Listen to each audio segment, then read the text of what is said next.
الحمد لله نحمده ونستعينه ونستغفره ونؤمن به ونتوكل عليه اس کی آواز تھوڑی سی بڑھا ونعوذ بالله من شرور أنفسنا ومن سيئات أعمالنا من يهده الله فلا مضل له ومن يضلل فلا هادي له ونشهد أن لا إله إلا الله وحده لا شريك له ونشهد أن محمدا عبده ورسوله صلى الله تعالى عليه وعلى آله وأصحابه وبارك وسلم تسليما كثيرا كثيرا أما بعد فأعوذ بالله من الشيطان الرجيم بسم الله الرحمن الرحيم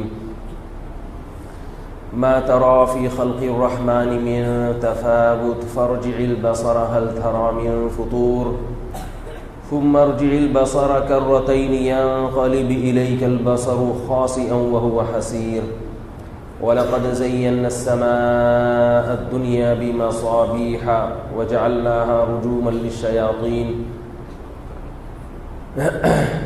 وقال النبي صلى الله عليه وسلم الكيس من دان نفسه وعمل لما بعد الموت. سورہ ملک کی میں تفسیر کافی کئی ہفتوں سے بیان کر رہا ہوں. اللہ تعالیٰ صحیح طرح سے بات کہنے کی، سننے کی، سمجھنے کی اور عمل کی توفیق عطا فرمائے. اللہ تعالیٰ نے سورہ ملک کے شروع میں فرمایا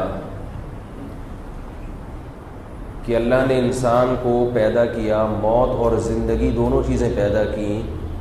لِيَبْلُوَكُمْ أَيُّكُمْ أَحْسَنُ عَمَلًا، اللہ دیکھنا چاہتے ہیں کہ تم میں سے عمل میں کون اچھا ہے. تو ہماری پیدائش کا مقصد کیا ہوا؟ امتحان، آزمائش. پھر آگے اللہ تعالیٰ نے اپنی قدرت کو بیان کیا، کیونکہ دنیا میں دو ہی قسم کے لوگ ہیں.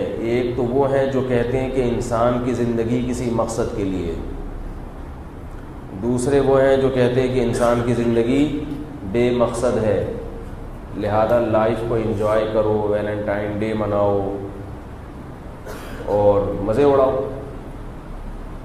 ابھی کل پرسوں کہیں میں نے کلپ دیکھا، اس میں کوئی ویلنٹائن ڈے کی حمایت میں کوئی جرنلسٹ، کوئی صحافی بہت زبردست اپنے خیال کے مطابق دلائل دے رہے تھے. دلائل یہ دے رہے تھے کہ سپریم کورٹ نے پابندی لگائی ہے ویلنٹائن ڈے منانے پر. یہ تو بڑا اچھا کام کیا الحمدللہ. یہ انہوں نے نہیں کہا، یہ میں کہہ رہا ہوں، بڑا اچھا کام کیا. تو وہ یہ کہہ رہے تھے کہ سپریم کورٹ نے جس بات کو بیس بنایا ہے وہ یہ ہے کہ یہ مغربی کلچر ہے، لہذا یہ ہم اس کو نہیں مانتے. تو وہ کہنے لگے کہ ہر چیز تو ہم مغرب سے لیتے ہیں. وہ صحافی جو ٹیلی ویژن میں آتے ہیں نا، وہ کہنے لگے ہم ہر چیز کہاں سے لیتے ہیں؟ مغرب سے. ہمارے پاس ہے کیا؟ پنکھا بھی وہیں سے لیا ہم نے، ایئر کنڈیشن بھی وہیں سے لیا، موبائل بھی وہیں سے لیا، تعلیم بھی وہیں سے لی، کپڑے تک، لباس بھی اب وہیں سے لے، انہی کا لباس پہن رہے ہیں. ساری چیزیں جب ہم وہاں سے لے رہے ہیں اور اپنی برائی کر رہے تھے کہ مشرق کے پاس ہے کیا؟ مشرق کے پاس تو سوائے کرپشن کے، لوڈ شیڈنگ کے، گندے پانی کے، فرقواریت کے، غربت اور لٹیرے حکمران، اس کے علاوہ مشرق کے پاس کچھ بھی نہیں ہے. سمجھ رہے ہیں بات کو؟ یہ ایک سوچ ہے جو ہمارے ینگ جنریشن کے دلوں میں ڈالی جا رہی ہے. احساس کمتری، ہم کچھ نہیں ہیں وہ بہت کچھ ہیں، ہم کچھ نہیں ہیں وہ بہت کچھ ہیں، ہم کچھ نہیں ہیں، ہم غریب، ہم لٹیرے، ہم ہر چیز میں ان کے محتاج، وہ اعلیٰ، وہ برتر. سمجھ رہے ہیں؟ یہ یاد رکھو، یہ بھی ایک، میں ہر چیز کو سازش نہیں کہتا. لوگوں کی عادت ہے کہ کچھ بھی ہو تو سازش قرار دے دو اس کو، لیکن اللہ کی قسم یہ باقاعدہ سازش ہے کہ میڈیا پہ ایسے صحافیوں کو بٹھایا جائے جو ہمیں ہمارا منفی چہرہ دکھاتے رہیں تاکہ ہم احساس کمتری کا شکار رہیں. فیس بک ایک ایسی چیز ہے جس پہ لوگ آزاد تبصرہ کرتے ہیں. تو میں نے دیکھا کہ اس صحافی کے بارے میں پبلک نے تبصرہ کیا ہوا ہے. لوگوں نے تبصرہ, کسی نے تو گالیاں لکھ کے بھیجی ہوئی, کسی نے کہا کہ سور بھی وہاں سے لے لیا کرو, کتے بھی وہاں سے لے لیا کرو. کچھ لوگوں نے ذرا مہذب تبصرہ کیا. تو اکثر لوگوں کا تبصرہ نیگیٹو ہی تھا, لیکن یہ تسلی کی بات نہیں ہے, کیونکہ ان صحافیوں کو بھی پتہ ہوتا ہے کہ ابھی یہ بات ہمارا کلچر قبول نہیں کرے گا, لیکن آہستہ آہستہ جب آپ کوئی بات مسلسل سنتے ہیں تو تھوڑے دنوں میں پھر اس کو ایکسیپٹ کرنا شروع کر دیتے ہیں.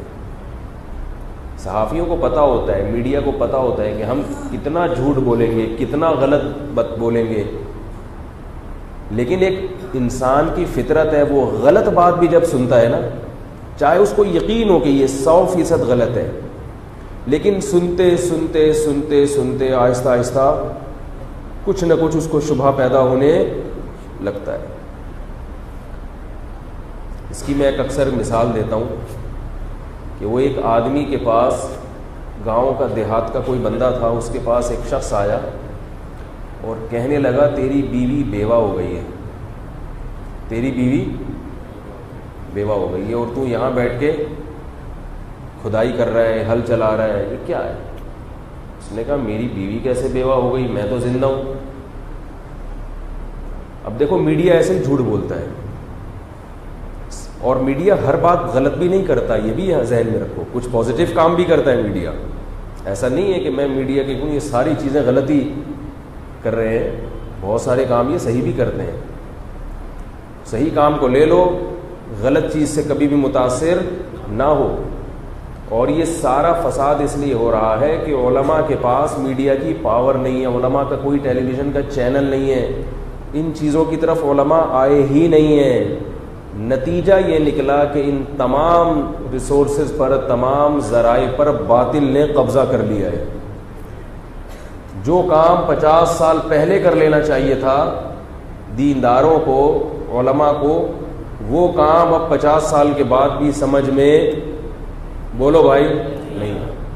ابھی بھی سوچا جا رہا ہے کہ آنا ٹی وی میں مولوی صاحب کا آنا جائز ہے یا ناجائز ہے, ویڈیو بنانا حرام ہے یا حلال ہے. تھوڑے دنوں میں اس قدر بے دینی پھیل جائے گی کہ کوئی آپ سے فتویٰ لینے نہیں آئے گا. یہ بھی موضوع نہیں ہے, ورنہ اس طرف میں نکل جاؤں گا. تو وہ پوچھنے کے لیے آئے کہ بھائی آپ کی بیوی بیوہ ہو گئی ہے, آپ یہاں یہ کر رہے ہو. اس نے کہا میں زندہ ہوں تو میری بیوی کہاں سے بیوہ ہو گئی. دوسرا شخص گیا, اس نے کہا کہ آپ کی بیوی بیوہ ہو گئی, آپ ٹماٹر لگا رہے ہیں یہاں بیٹھ, آپ ہری مرچوں کے پودے لگا رہے ہیں. اس نے کہا میں زندہ ہوں, میری بیوی کیسے بیوہ ہو گئی. تیسرا آیا, اس نے کہا بھائی بیوی بیوہ ہو گئی. چوتھا آیا, پانچواں, چھٹا, 8-10 لوگ جب ایک ایک کر کے آئے تو وہ کام کاج لپیٹ کے گھر جا رہا ہے, بھاگتا ہوا جا رہا ہے, روتا ہوا جا رہا ہے کہ یار میری بیوی بیوہ ہو گئی. لوگوں نے کہا کہ تو زندہ ہے تو تیری بیوی بیوہ کیسے ہو گئی. اس نے کہا سمجھ میں تو نہیں آ رہا, لیکن کوئی چکر ہے ضرور, کچھ ہے ضرور. یہ انسان کی فطرت ہے کہ جو چیز سنتا رہتا ہے. تبھی تو نبی صلی اللہ علیہ وسلم نے فرمایا کہ بہترین ہم نشیں یہ خوشبو کی طرح ہے, عطر فروش کی طرح ہے. اچھے دوستوں کے ساتھ بیٹھو, اچھے لوگوں کے ساتھ بیٹھو, اچھی باتیں سنتے رہو گے تو اچھائی کے ٹریک پر چلتے رہو گے, اچھائی سے محبت ہوتی رہے گی. اور اگر سارا دن پان, گٹکا, ڈبو, اسنوکر, فلمیں, ڈرامے, دنیا, پیسہ, دولت, فنکاروں اداکاروں کی باتیں, سیاسی تبصرے ہر وقت, تو دماغ میں آہستہ آہستہ وہی بھر جائے گا. پھر دل میں نور پیدا نہیں ہوگا اللہ کی معرفت کا, اللہ کی محبت کا. نظریات بھی خراب ہو جائیں گے, سوچ بھی خراب, اور آہستہ آہستہ اعمال بھی خراب ہو جائیں گے. میرے پاس ایسے ایسے کیسز آتے ہیں کہ رونگٹے کانپ جاتے ہیں کہ ایسا بھی دنیا میں ہو سکتا ہے.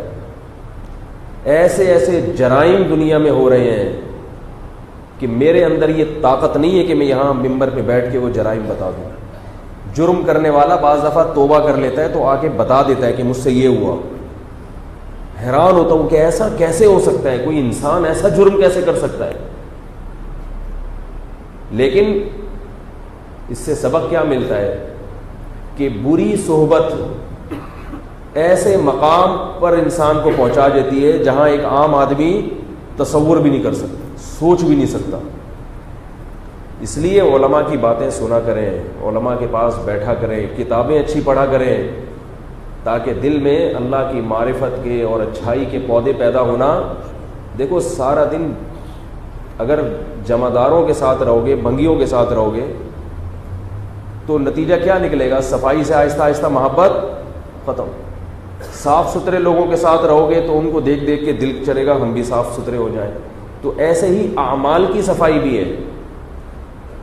برے عمل کے ساتھ رہو گے تو برائی کی جذبہ پیدا ہوگا، اچھے عمل والے کے ساتھ رہو گے تو اچھائی کا جذبہ پیدا ہوگا. تو میں وہ جلدی سے بات مکمل کر لوں. تو جیسے اس کو یہ وہم ہو گیا نا، تو ایسے ہی میڈیا پہ اس طرح کے صحافی جو ضرورت سے زیادہ لبرل ہیں، وہ ویلنٹائن ڈے کی حمایت میں کہ محبت کا دن ہے، محبت کے اظہار پر کون پابندی لگا سکتا ہے، اور ہر چیز ہم مغرب سے لے رہے ہیں، ہر چیز ان سے لے رہے ہیں، تو ویلنٹائن ڈے بھی اگر ان سے لے لیا تو کیا ہو گیا؟ نہیں یاری میرا خیال ہے. تو اللہ کے بندو اگر ہر چیز ان سے لینی ہے تو پھر خنزیر کا گوشت بھی کھایا کرو. اولڈ ہاؤس بنا دو بوڑھے ماں باپ کو اس میں جمع کرانے کے لیے. نکاح کا رواج معاشرے سے ختم کر دو. گورے تو نہیں کرتے. ولد الزنا، بچوں کی پیدائش وہاں بہت زیادہ ہے، باپ کا نہیں پتہ چلتا. یہی کلچر کو فروغ دو، پھر اپنی بہنوں کو اپنی بیٹیوں کو گھروں سے نکال دو. یہ نکاح کے لیے مارے مارے پھرنا. کبھی کسی گورے کو دیکھا مارا مارا پھر رہا ہوں، میری سسٹر کی شادی نہیں ہو رہی، پادری کے پاس گیا ہو کہ کوئی استخارہ نکال دیں. زنا اس معاشرے میں برا سمجھا ہی نہیں جاتا. پھر اس کلچر کو بھی لے کر آؤ. یہ جو ان کی سائنسی ترقی ہے اس سے کبھی دھوکہ نہیں کھانا چاہیے. اس کے پیچھے ایک بہت بڑی تاریخ ہے. دیکھو ترقی کرنا، دنیاوی ترقی، یہ انسان کی فطرت ہے. یہ جو مسلمانوں نے ترقی نہیں کی اس کی وجہ مسلمان نہیں ہے. اس کی وجہ یہ کہ جب ایک مرتبہ آپ غلام بن جاتے ہیں، آپ کی ذہانت، آپ کی تعلیم، آپ کی ہر چیز کو آپ کا مالک کیش کراتا ہے پھر. ورنہ ہم بھی وہی روٹی کھاتے ہیں، بلکہ ہماری خوراکیں ان سے زیادہ اچھی ہیں، ہماری دماغی صلاحیتیں ان سے زیادہ اچھی ہیں.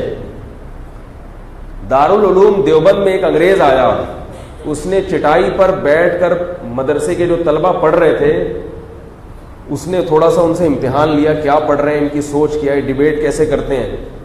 اس نے کہا کہ یہ سوکھی روٹیاں کھانے والے اس مدرسے سے فارغ ہو کر ایسے ان کے اندر جو صلاحیت ہوتی ہے وہ آکسفورڈ یونیورسٹی سے پڑھنے والے جو پڑھ کر نکلتے ہیں نا ان سے زیادہ ان کے اندر صلاحیت ہوتی ہے. آپ مسلمانوں کا ماضی اٹھا کے دیکھیں، بڑے بڑے علامے پیدا ہوئے ہیں، بڑے بڑے لوگ پیدا ہوئے ہیں، ہر فیلڈ میں مہارت. لیکن ایک سازش کے تحت، ایک باقاعدہ پلان کے تحت جب مسلمانوں کی خلافتیں ختم ہو گئیں، خلافت عثمانیہ کا خاتمہ ہو گیا، ہماری حکومت تھی ہندوستان پہ اس کا خاتمہ ہو گیا. آپ اگر ہندوستان کا ماضی اٹھا کے دیکھیں، جب گورا ہندوستان آیا تو وہ ہندوستان کو برطانیہ سے زیادہ اچھا سمجھتا تھا. اگر برطانیہ زیادہ ترقی پہ ہوتا اس وقت تو گورے کو ہندوستان پہ قبضہ کرنے کی کیا ضرورت تھی. اس کو پتا تھا کہ یہاں سونے کے نوالے ملیں گے مجھے، یہ لوگ مجھ سے زیادہ ترقی یافتہ ہیں. اس وقت مسلمانوں کے جو بحری جہاز تھے ان بحری جہازوں پر انگلینڈ نے پابندی لگا دی تھی. اس لیے لگائی تھی کہ ان بحری جہازوں کو اگر کسی نے دیکھ لیا تو دنیا کے جو بڑے بڑے بحری جہاز کے تاجر ہیں وہ ہمارا مال خریدنا بند کر دیں گے، یہ ہندوستان کے بحری جہاز خریدیں گے. لوہے کی صنعت ہے، ہیرے کی صنعت ہے، گولڈ کی صنعت ہے. یہ تو ایک پوری سازش ہوئی ہے، پورا ایک نظام ہے، ایک سودی نظام. یہودی نے دماغ استعمال کیا کہ اس کے پاس پیسہ نہیں ہے تو سونے سے گولڈ سے لوگوں کو ہٹاؤ اور کرنسی پہ لے آؤ، نوٹ چھاپنا شروع کر دو. بڑی لمبی یہ تو پوری ایک موضوع ہے مستقل. تو ظاہر ہے جب سارے ریسورسز پر انہوں نے قبضہ کر لیا، اس میں جھوٹ بھی تھا، اس میں دھوکہ بھی تھا، اس میں بددیانتی بھی تھی، اس میں ظلم بھی تھا. ہندوستان پہ انگریز نے جو قبضہ کیا ہے تو کوئی ایسے نہیں کر لیا کہ بڑے آرام سے بیٹھ گیا. اس نے لاکھوں مسلمانوں کو قتل کیا ہے, لاکھوں کو موت کی گھاٹ اتارا ہے, بڑا خون بہایا ہے مسلمانوں کا, مسلمانوں کا کیا, انسانوں کا خون بہایا ہے. تو یہ جو ترقی کے نعرے لگائے جاتے ہیں نا, ترقی انسان کی فطرت ہے. کسی کو بھی آزاد چھوڑ دو, وہ آگے بڑھنے کی کوشش خود بخود کرے گا, لیکن آزاد چھوڑا جائے اسے. ہمارا جو تعلیمی نظام ہے, ایسا نظام, غلط نظام ہمارے اوپر مسلط ہے کہ اس میں ہم اچھے ملازم تو بن سکتے ہیں, اچھے نوکر تو بن سکتے ہیں, ہم اچھے سائنٹسٹ نہیں بن سکتے. یہ جو ہمارے ہاں اس نظام تعلیم کے باوجود کچھ اچھے لوگ نکل آتے ہیں, یہ ان کی اپنی خودآگاہ صلاحیتیں ہیں, ورنہ نظام تعلیم ہمیں اچھا بننے, ہمارے ہاں وہ تھکے ہوئے نظریات پڑھائے جا رہے ہیں جن کو وہ مسترد کر چکے ہیں. یہ ڈارون کا جو نظریہ ہے نا, وہ اس کو ریجیکٹ کر چکے ہیں. یہ سڑا ہوا نظریہ کہ انسان بندر سے انسان بنائے, یہ سڑا ہوا نظریہ ہماری لمز کی یونیورسٹی میں پڑھایا جا رہا ہے. نہیں آ رہی میرے والے پاس. یہ قوم ترقی کرے گی. پھر دوسری ترقی نہ کرنے کی وجہ ہماری زبان تبدیل کر دی گئی. دنیا میں ہر ترقی یافتہ قوم اپنی مادری زبان میں علم حاصل کرتی ہے. انسان کی جو مدر لینگویج ہے, مادری زبان ہے, اس کا کوئی آلٹرنیٹ ہو ہی نہیں سکتا. ہمارے ایک رشتے دار امریکہ میں رہے, 20-30 سال گوروں کے ساتھ گزارے. کہتے ہیں آج بھی انگریزی بولتا ہوں تو گورے میری انگلش پہ ہنستے ہیں, کیونکہ جو 15-16 سال کا جو وقت گزار لیا نا والدین کے ساتھ, اس وقت جو زبان آپ کی زبان پہ چڑھ گئی, جو لینگویج آپ کی زبان پہ آ گئی, اب آپ کچھ بھی سیکھیں گے وہ زبان آپ جیسی بول سکتے ہیں, کوئی دوسری زبان. تو اب تعلیم کا کیا حشر ہے, لینگویج جو ہم زبان سیکھ رہے ہیں وہ انگریزی ہے. اب بچے کو انگریزی سیکھنے میں اتنا ٹائم لگتا ہے کہ اس کی جو سیکھنے کی عمر ہے وہ زبان سیکھنے میں نکل جاتی ہے. اور اس دوران کئی مایوس ہو چکے ہوتے ہیں کہ یار یہ ہمارے بس کا کام نہیں ہے, فزکس, کیمسٹری, میتھ, کیونکہ اتنی گاڑی انگلش اس میں استعمال ہوتی ہے کہ بہت سے مایوس ہو کے پھرے, نقل, پیسہ کھلاؤ. اور جو تھوڑے بہت محنتی ہوتے ہیں وہ ان کی زیادہ عمر زبان سیکھنے میں لگتی ہے. جاپان کو دیکھو, فرانس کو دیکھو, ان کے تو معاہدے ہیں کہ ہم سے ہماری زبان نہیں چھینی جائے گی. تو بہت ساری چیزیں ہیں اس میں, اس لیے ہم مانتے ہیں کہ اس قوم نے بہت ترقی کی ہے, مگر اس ترقی کی وجہ صرف ان قوموں کی خصوصیات نہیں ہیں. اس ترقی کی وجہ میں بہت کچھ ہے جو نیگیٹو ہے. پازیٹیو بھی ہے کچھ چیزیں, لیکن نیگیٹو بھی ہیں. اور جب ایک قوم حاکم بن جاتی ہے, جب اس کے باغ ڈور اس کے ہاتھ میں آ جاتی ہے, تو پھر پلان بھی وہی بناتی ہے. پھر جو تیسری دنیا کے لوگ ہوتے ہیں نا, وہ اوپر سے پالیسیاں بنتی ہیں اور وہ ان پالیسیوں کو فالو کرتے ہیں, اور وہ دیکھتے ہیں کہ جو ان پالیسیوں سے تھوڑا سا ہٹا, اسے پنجابی زبان میں کہتے ہیں کھڈے لائن لگا دو. کیا کہتے ہیں؟ اسے کھڈے لائن لگا دو. سب کچھ ان کے ہاتھ میں چلا گیا. باقی آپ جا کے دیکھیں باہر ملکوں میں انڈین پاکستانی زیادہ کام کر رہے ہیں ان ملکوں میں. اگر یہ انڈین پاکستانی نکل آئیں, بہت بڑی ترقی جو ہے نا وہ دھڑام سے زمین پہ آ جائے گی. تو خیر, تو میں یہ عرض کر رہا تھا ان سے بار بار, میں تو بیان میں یہ چیز کہتا ہوں نا, انہوں نے ترقی, دنیا تو کسی سے بھی لی جا سکتی ہے. دیکھو ایک مولوی صاحب کی گاڑی اگر خراب ہو جائے, میری گاڑی کبھی خراب ہوتی ہے تو میں میکینک کے پاس لے کے جاتا ہوں. اب میں یہ کہوں کہ میکینک کا جو کلچر ہے میں وہ لوں گا, کیونکہ وہ مجھ سے زیادہ پڑھا لکھا ہے, اس کو پتہ ہے کہ گاڑی میں کیا کیا اس کی لیکیج جو ہے نا, اس کے کہاں سے ختم ہوگی, اور جو ہے پیٹرول ایوریج کو کیسے مینٹین کیا جائے گا. یہ بڑا پڑھا لکھا ہے, میں کیا ہوں, میں تو جاہل ہوں.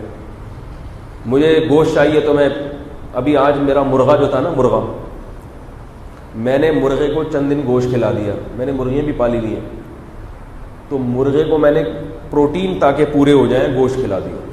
مجھے تجربہ نہیں تھا, اب تجربہ ہو گیا. وہ کاٹنا شروع کر دیا اس کو. 6 مہینے میں نے گوشت بند کرایا مگر اس نے کاٹنا ختم نہیں کیا. مجھے وہ مرغا بڑا پسند تھا وہ, کیونکہ ہم نے کھلا پلا کے اس کو جوان کیا تھا, خوب مستنڈا بنا دیا تھا اس کو. ابھی جوانی کی دہلیز پہ نیا نیا قدم رکھا تھا اس نے, عیاشی کی عمر ابھی شروع ہوئی تھی اس کی. لیکن اس نے ساتھ ساتھ بدماشی بھی شروع کر دی, دہشت گردی کھلی. اب جب بھی جاؤ وہ حملہ کر رہا ہے, پنجوں سے بھی کاٹ رہا ہے, تو ہم ڈنڈا لے کے جا رہے ہیں. اب ایک بڑی مصیبت. تو پھر بالآخر جب میں نے کہا کہ یہ تو اب 6 مہینے گوشت بند کرا کے دیکھ لیا, جب ایک دفعہ وہ آتا ہے نا گوشت پہ کاٹنا شروع کرتا ہے, پھر وہ رپورٹ یہ ہے کہ وہ سیٹ نہیں ہوتا. پھر ہم نے کہا اس کا علاج یہی ہے کہ یہ ہمیں کاٹ رہا ہے, اب ہم اس کو کاٹ رہے ہیں. اب دیکھو میں کتنا محتاج ہوں غیروں کا. اس میں مرغا پکڑنے کے لیے مسجد کے خادم کو لے کر گیا کہ یار ہم سے نہیں پکڑا جا رہا بھائی, وہ ہمیں تو بچانا مشکل ہے اپنے آپ کو. آپ گاؤں کے دیہات کے ہو, اس فیلڈ میں آپ کیا ہو, ہم تو بھاگ رہے ہوں گے یوٹیوب پہ کلپ بنا کے ڈال دیں, سب مرغے کے پیچھے بھاگ رہے ہیں. پھر ذبح تو چلو کر دیں گے, اس کا گوشت بنانا ہم کو نہیں آتا. پھر ہم محتاج ہیں قصائی کے, اس کے پاس لے گیا. میں نے کہا یہ بلا دے یار, کہہ رہا 150 روپے لوں گا. میں نے کہا 100 روپے دوں گا تجھے. ویسے تو میں نے کہا 50 کا کام ہے, لیکن ابھی ٹائم نہیں ہے تیرے سے الجھنے کا, تو 100 روپے لے لے اور اس کی بوٹیاں بنا کے دے. تو وہ جناب پھر اب ہم کس کے محتاج ہیں؟ قصائی. ایک ایک چیز میں انسان دوسرے انسانوں کا محتاج ہے. پھر اس نے کھال اتاری. اب ہم گھر پر آئے, پکانے میں ہم گھر والوں کے محتاج ہیں. ابھی وہ مرغا دے کر آئے ہوں گھر والوں کو کہ بیان کے بعد تیار ہونا چاہیے. اور دیسی مرغے کی بات ہی کچھ اور ہے. آدھا گھنٹہ کم از کم 20 منٹ 25 منٹ لگے اس کی کھال اتارنے میں. میں 20 منٹ کے بعد آیا قصائی سے, میں نے کہا یار یہ بکرا تو نہیں ہے؟ کہہ رہے بھائی بہت مشکل ہے کھال اتارنا. اس لیے کہتا ہوں دیسی چیزیں کھایا کرو. دیسی فارمی مرغی کو کیسے آرام سے کھال اترتی ہے اس کی, منٹوں میں. اس کی کھال اتارنے میں ٹائم لگا, پھر جو ایسا سالڈ گوشت نکلا ہے اس کے اندر, مزہ آ گیا دیکھ کے. تو ایک ایک چیز میں ہم دوسروں کے محتاج ہیں. اب اگر کوئی مولوی کہے کہ مولوی صاحب تو بالکل جاہل آدمی ہے, ان کو تو فالو کرو ہی نہیں, ان کی تو تقریریں سنو ہی نہیں, یہ گاڑی ٹھیک کرنے میں میکینک کے محتاج. چلو قصائی کا شعبہ سے کا تعلیم سے تعلق نہیں ہے, لیکن میکینک کے تو تعلیم سے تعلق ہے نا. ان کے گھر کا پنکھا خراب ہو جائے تو الیکٹریشین کے محتاج. ایک ایک چیز میں تو غیروں کے محتاج ہیں. تو اب ہم غیروں ہی کا بیان سنا کریں گے اور غیروں ہی سے سیکھیں گے کہ زندگی کیسے گزاری جائے. تو کامن سینس کی بات ہوگی.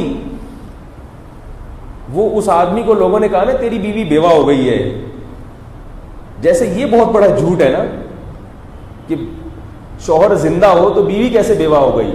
یہ بھی اتنا ہی بڑا جھوٹ ہے کہ آپ کہیں کہ جس قوم سے دنیا کی چیزیں آپ لے رہے ہیں, آپ اس قوم سے کلچر بھی لینا شروع کر دیں. آپ اس قوم سے سیدھا راستے کا معلوم کرنا بھی شروع کر دیں کہ سیدھا راستہ کیا ہے اور غلط راستہ کیا ہے. یہ دنیاوی مہارتیں اللہ تعالیٰ نے بعض جانوروں کو بھی دی ہیں. ایسے ایسے کمالات اللہ نے بعض جانوروں کو دی ہے کہ انسان اب تک وہاں شہد کی مکھی شہد بنانے کا علم اور فن جانتی ہے کہ نہیں جانتی. کسی لیبارٹری میں آج تک شہد جیسی دوا ایجاد نہ جاپان کے سائنسدان ایسی دوا ایسا کوئی سیرپ بنا سکے, نہ فرانس کے. آپ کہیں گے بھائی اس میں کیا خاص بات ہے. شہد ایک ایسی اینٹی بایوٹک ہے. دیکھو آپ جتنی بھی انسان کی بنی ہوئی اینٹی بایوٹک کھاتے ہیں وہ جراثیم کش دوائیں ہیں, وہ آپ کے جسم میں حیات کے خلاف ہیں. اس کا کام ہے جسم سے حیات کو, زندگی جہاں بھی نظر آئے گی وہ زہر ہے, اس زندگی کو وہ کیا کرے گی, ختم کر دے گی. اینٹی بایوٹک کا یہ کام. تبھی زیادہ کھاؤ تو خود ہی مر جاؤ گے. تو ہم اتنی تھوڑی سی کھاتے ہیں کہ اندر جراثیم مر جاتے ہیں. جیسے ہم کھٹمل کا اسپرے کرتے ہیں نا, تو آدمی تھوڑی مرتا ہے اس سے, کھٹمل مر جاتے ہیں. لیکن وہ اسپرے اگر زیادہ کر دو اور پینا شروع کر دو خود ہی, تو خود بھی مر جاؤ گے. تو اینٹی بایوٹک کیا کرتی ہے آپ کے جسم میں جا کے, آپ کے جسم سے زندگی کو ختم کرتی ہے. جہاں بھی اسے حیات میں, وہ زہر ہے. اس کا فائدہ یہ ہوتا ہے کہ آپ کی جو بیماری کے جراثیم تھے وہ بھی, بولو بھائی آپ کے تو نہیں, آپ کے تو ابھی فی الحال جراثیم نہیں ہے نا بیماری کے, تو جو بیماری کے جراثیم ہوتے ہیں وہ جراثیم کیا ہو جاتے ہیں, ختم, آپ ٹھیک ٹھاک ہو جاتے ہیں. لیکن ساتھ میں وہ ایک نقصان یہ کر رہی ہوتی ہے کہ جو جراثیم آپ کی صحت کے لیے ضروری ہیں, پورا جسم میں ایک عجیب نظام ہے جراثیم. ہر وقت ہمارے جسم میں ایسے جنگ ہو رہی ہے, کوئی جیسے انڈیا پاکستان کے بارڈر پہ اگر لڑائی شروع ہو جائے نا, دونوں طرف سے گولہ باری اور توپیں 24 گھنٹے. تو ایسے ہماری باڈی میں ہر وقت لڑائی ہو رہی ہے. باہر سے جراثیم ہر وقت حملہ کر رہے ہیں ہمیں بیمار کرنے کے لیے, ہمارا گوشت خراب کرنے کے لیے, اور اندر کے جراثیم ہر وقت ان کے خلاف 24 گھنٹے. یہی وجہ ہے کہ جیسے ہی انسان کی ڈیتھ ہوتی ہے, مرتا ہے, فوراً جسم گلنا, یہ سڑنا کیوں شروع ہو جاتا ہے؟ اس لیے کہ جو باہر کے جراثیم حملہ کر رہے تھے نا ہمیں خراب کرنے کے لیے, اندر کے جراثیم نے اب ان کا مقابلہ کرنا چھوڑ دیا, انہوں نے ہتھیار ڈال دیے. 2 گھنٹے کے اندر لاش میں سے بدبو آنا شروع, 2 گھنٹے کے. تو جب سے بچہ ماں کے پیٹ میں بنتا ہے اس وقت سے جراثیم کی فائٹ دے مار 4.5. یہ بڑی ٹائٹ لڑائی ہوتی ہے ہر وقت. کبھی وہ غالب آتے ہیں, کبھی یہ غالب آتے ہیں. اور غالب یہ جو ہمارے جراثیم جب باہر والے جراثیم پہ غالب آتے ہیں تو اپنے آپ کو پھر اور طاقتور بناتے ہیں, پھر یہ مینج کرتے ہیں اپنے آپ کو. اس لیے یہ میڈیکل سائنس کا علم بڑا دلچسپ, بڑا پیچیدہ. ڈاکٹر کہتے ہیں کہ جس بچے کو بچپن میں بخار زیادہ ہوا ہو لیکن اس نے اینٹی بایوٹک نہ کھائی ہو تو پھر اس کو جوانی میں بخار نہیں ہوتا. کیوں؟ وہ جو بخار کے خلاف جراثیم ہے نا وہ لڑ کے اتنے ماہر ہو چکے ہوتے ہیں کہ ان کو بخار کے جراثیم سے مقابلہ کرنا آ جاتا ہے. اب جہاں بخار کا کوئی جرثوم آیا وہ پٹاخ کر کے اسے دبا لیتے ہیں. جیسے دشمن جس سے آپ لڑتے رہے نا تو پھر اس سے نہیں ڈرتے. کیا خیال ہے؟ ماہر ہو جاتے ہیں. تو ایسا عجیب نظام ہے. تو اب کیا کرتی ہے یہ جو عام اینٹی بایوٹک ہے یہ ہماری باڈی میں جائے گی, یہ زہر ہے, یہ ہر قسم کے جراثیم کو ختم. آپ کی فائدے کے جو جراثیم تھے وہ بھی مر جاتے ہیں. کہتے ہیں یار ہمیں کیوں مار رہا ہے بھائی, ہمیں کیوں مار رہا ہے؟ تو ہم کیا کہیں گے بھائی زہر کھلانا ہے, اب گولی کو کیا پتا کہ کس کو مارنا ہے اور کس کو نہیں مارنا ہے. جب دھماکہ ہوگا تو سب پھٹیں گے نا اس میں. بھائی جہاز سے بمباری ہو رہی ہے اور دونوں فوجیں آمنے سامنے کھڑے ہو کر لڑ رہی ہیں, تو دشمن کی فوج کو جب مارو گے تو اپنی فوج بھی خود بخود اس میں قتل ہوگی, یا تو دونوں کو الگ کر لو. تو اب ایسا تو کوئی گولی نہیں ہے کہ یہ والے جراثیم کو سائڈ پہ لگائے تم ذرا تھوڑا سا پیچھے جاؤ ہم ان کو مار رہے ہیں, ایسا نہیں ہوتا. ایسا کریں گے تو کوئی بھی نہیں آئے گا. اب تک کوئی ایسی اینٹی بایوٹک ایجاد نہیں ہوئی ہے. شہد واحد اینٹی بایوٹک ہے جو آپ کے جسم میں جا کے صرف نقصان دہ جراثیم کو مارے گی, اور جو جراثیم آپ کی صحت کے لیے مفید ہیں یہی نہیں کہ ان کو کچھ نہیں کہے گی بلکہ ان کو اور اسلحہ پرووائڈ کرے گی, ان کو اور زیادہ طاقتور کر دے گی. کیسے سمجھایا؟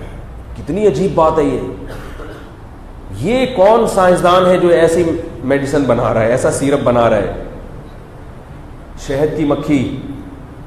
تو اب آپ کو کہنا چاہیے کہ آپ شہد لینے میں, شہد جیسی اینٹی بایوٹک لینے میں شہد کے چونکہ محتاج ہیں, لہذا کلچر کس کا ہونا چاہیے؟ بولو بھائی, مکھیوں کا کلچر ہونا چاہیے. ان سے سیکھو, وہ ہم سے زیادہ پڑھی لکھی ہیں. ایک اشکال ہوگا اس پر کہ بھائی گوروں نے تو خود محنت کر کے یہاں تک پہنچے ہیں نا, مکھی کو تو قدرت نے سکھا دیا, لہذا مکھی کا اپنا کمال تو نہیں ہے, گوروں کا تو اپنا کمال ہے. اس کا جواب یہ کہ نتیجہ تو ایک ہی نکلا نا. یعنی کمال کی وجہ سے کسی کو فالو تھوڑی کیا جا رہا ہے, فالو تو اس لیے کیا جا رہا ہے اس کمال کے بعد رزلٹ کیا آیا ہے. رزلٹ یہ کہ اس میں بھی کمالات پیدا ہو گئے جو کہ مکھی میں پہلے سے ایک کمال تھا. کچھ گاڈ گفٹڈ کمالات ہوتے ہیں, کچھ آپ کی اپنی محنت سے ہوتے ہیں. اس کی مثال ایسے ہے جیسے آپ کو لڑنے کے لیے ایک طاقتور آدمی چاہیے. آپ کا مقابلہ ہے, کسی سے پڈا ہو رہا ہے آپ کا, تو اس کے لیے آپ کو کون دوست چاہیے؟ مولوی صاحب چاہیے. بھائی فائٹ کے لیے کیا چاہیے؟ ایک صحت مند آدمی. اب ایک صحت مند آپ کے پاس آیا, وہ باڈی بلڈنگ, وہ تھا بہت کمزور, لیکن باڈی بلڈنگ کر کر کے, خوراکیں کھا کے, بڑی محنت کی, بہت محنت کر کے بالآخر وہ کیا ہو گیا؟ پہلوان بن گیا. اور ایک تھا پٹھان, وہ گاڈ گفٹڈ, وہ پہلے سے ہی صحت مند تھا. ہمارے دارالفتہ میں ایک پٹھان تھا, جب ہم پڑھا کرتے تھے تو ہمیں وہ ایک صاحب آتے تھے اس کو کراٹے سکھانے کے. 2-4 دن ایسے ہی تھوڑی بہت ٹھیک ہم نے کیا, سیکھے بھی نہیں کوئی خاص. تو وہ کراٹے کا ماہر تھا. تو ایک دن کیا ہوا ہے کہ اس نے پٹھان کو کراٹے سکھانا شروع کی, تو پٹھان نے کہا جاؤ ہم نہیں سیکھتا یہ. پٹھان تھا افغانی, اس نے کہا ہم نہیں سیکھتا یہ. اس نے بولا سیکھ لو کام آئے گا. اس نے کہا تمہارے کیا کام آئے؟ اس نے کہا میں ہر ایک سے لڑ سکتا ہوں. اس نے کہا مجھ سے لڑ کے دکھاؤ.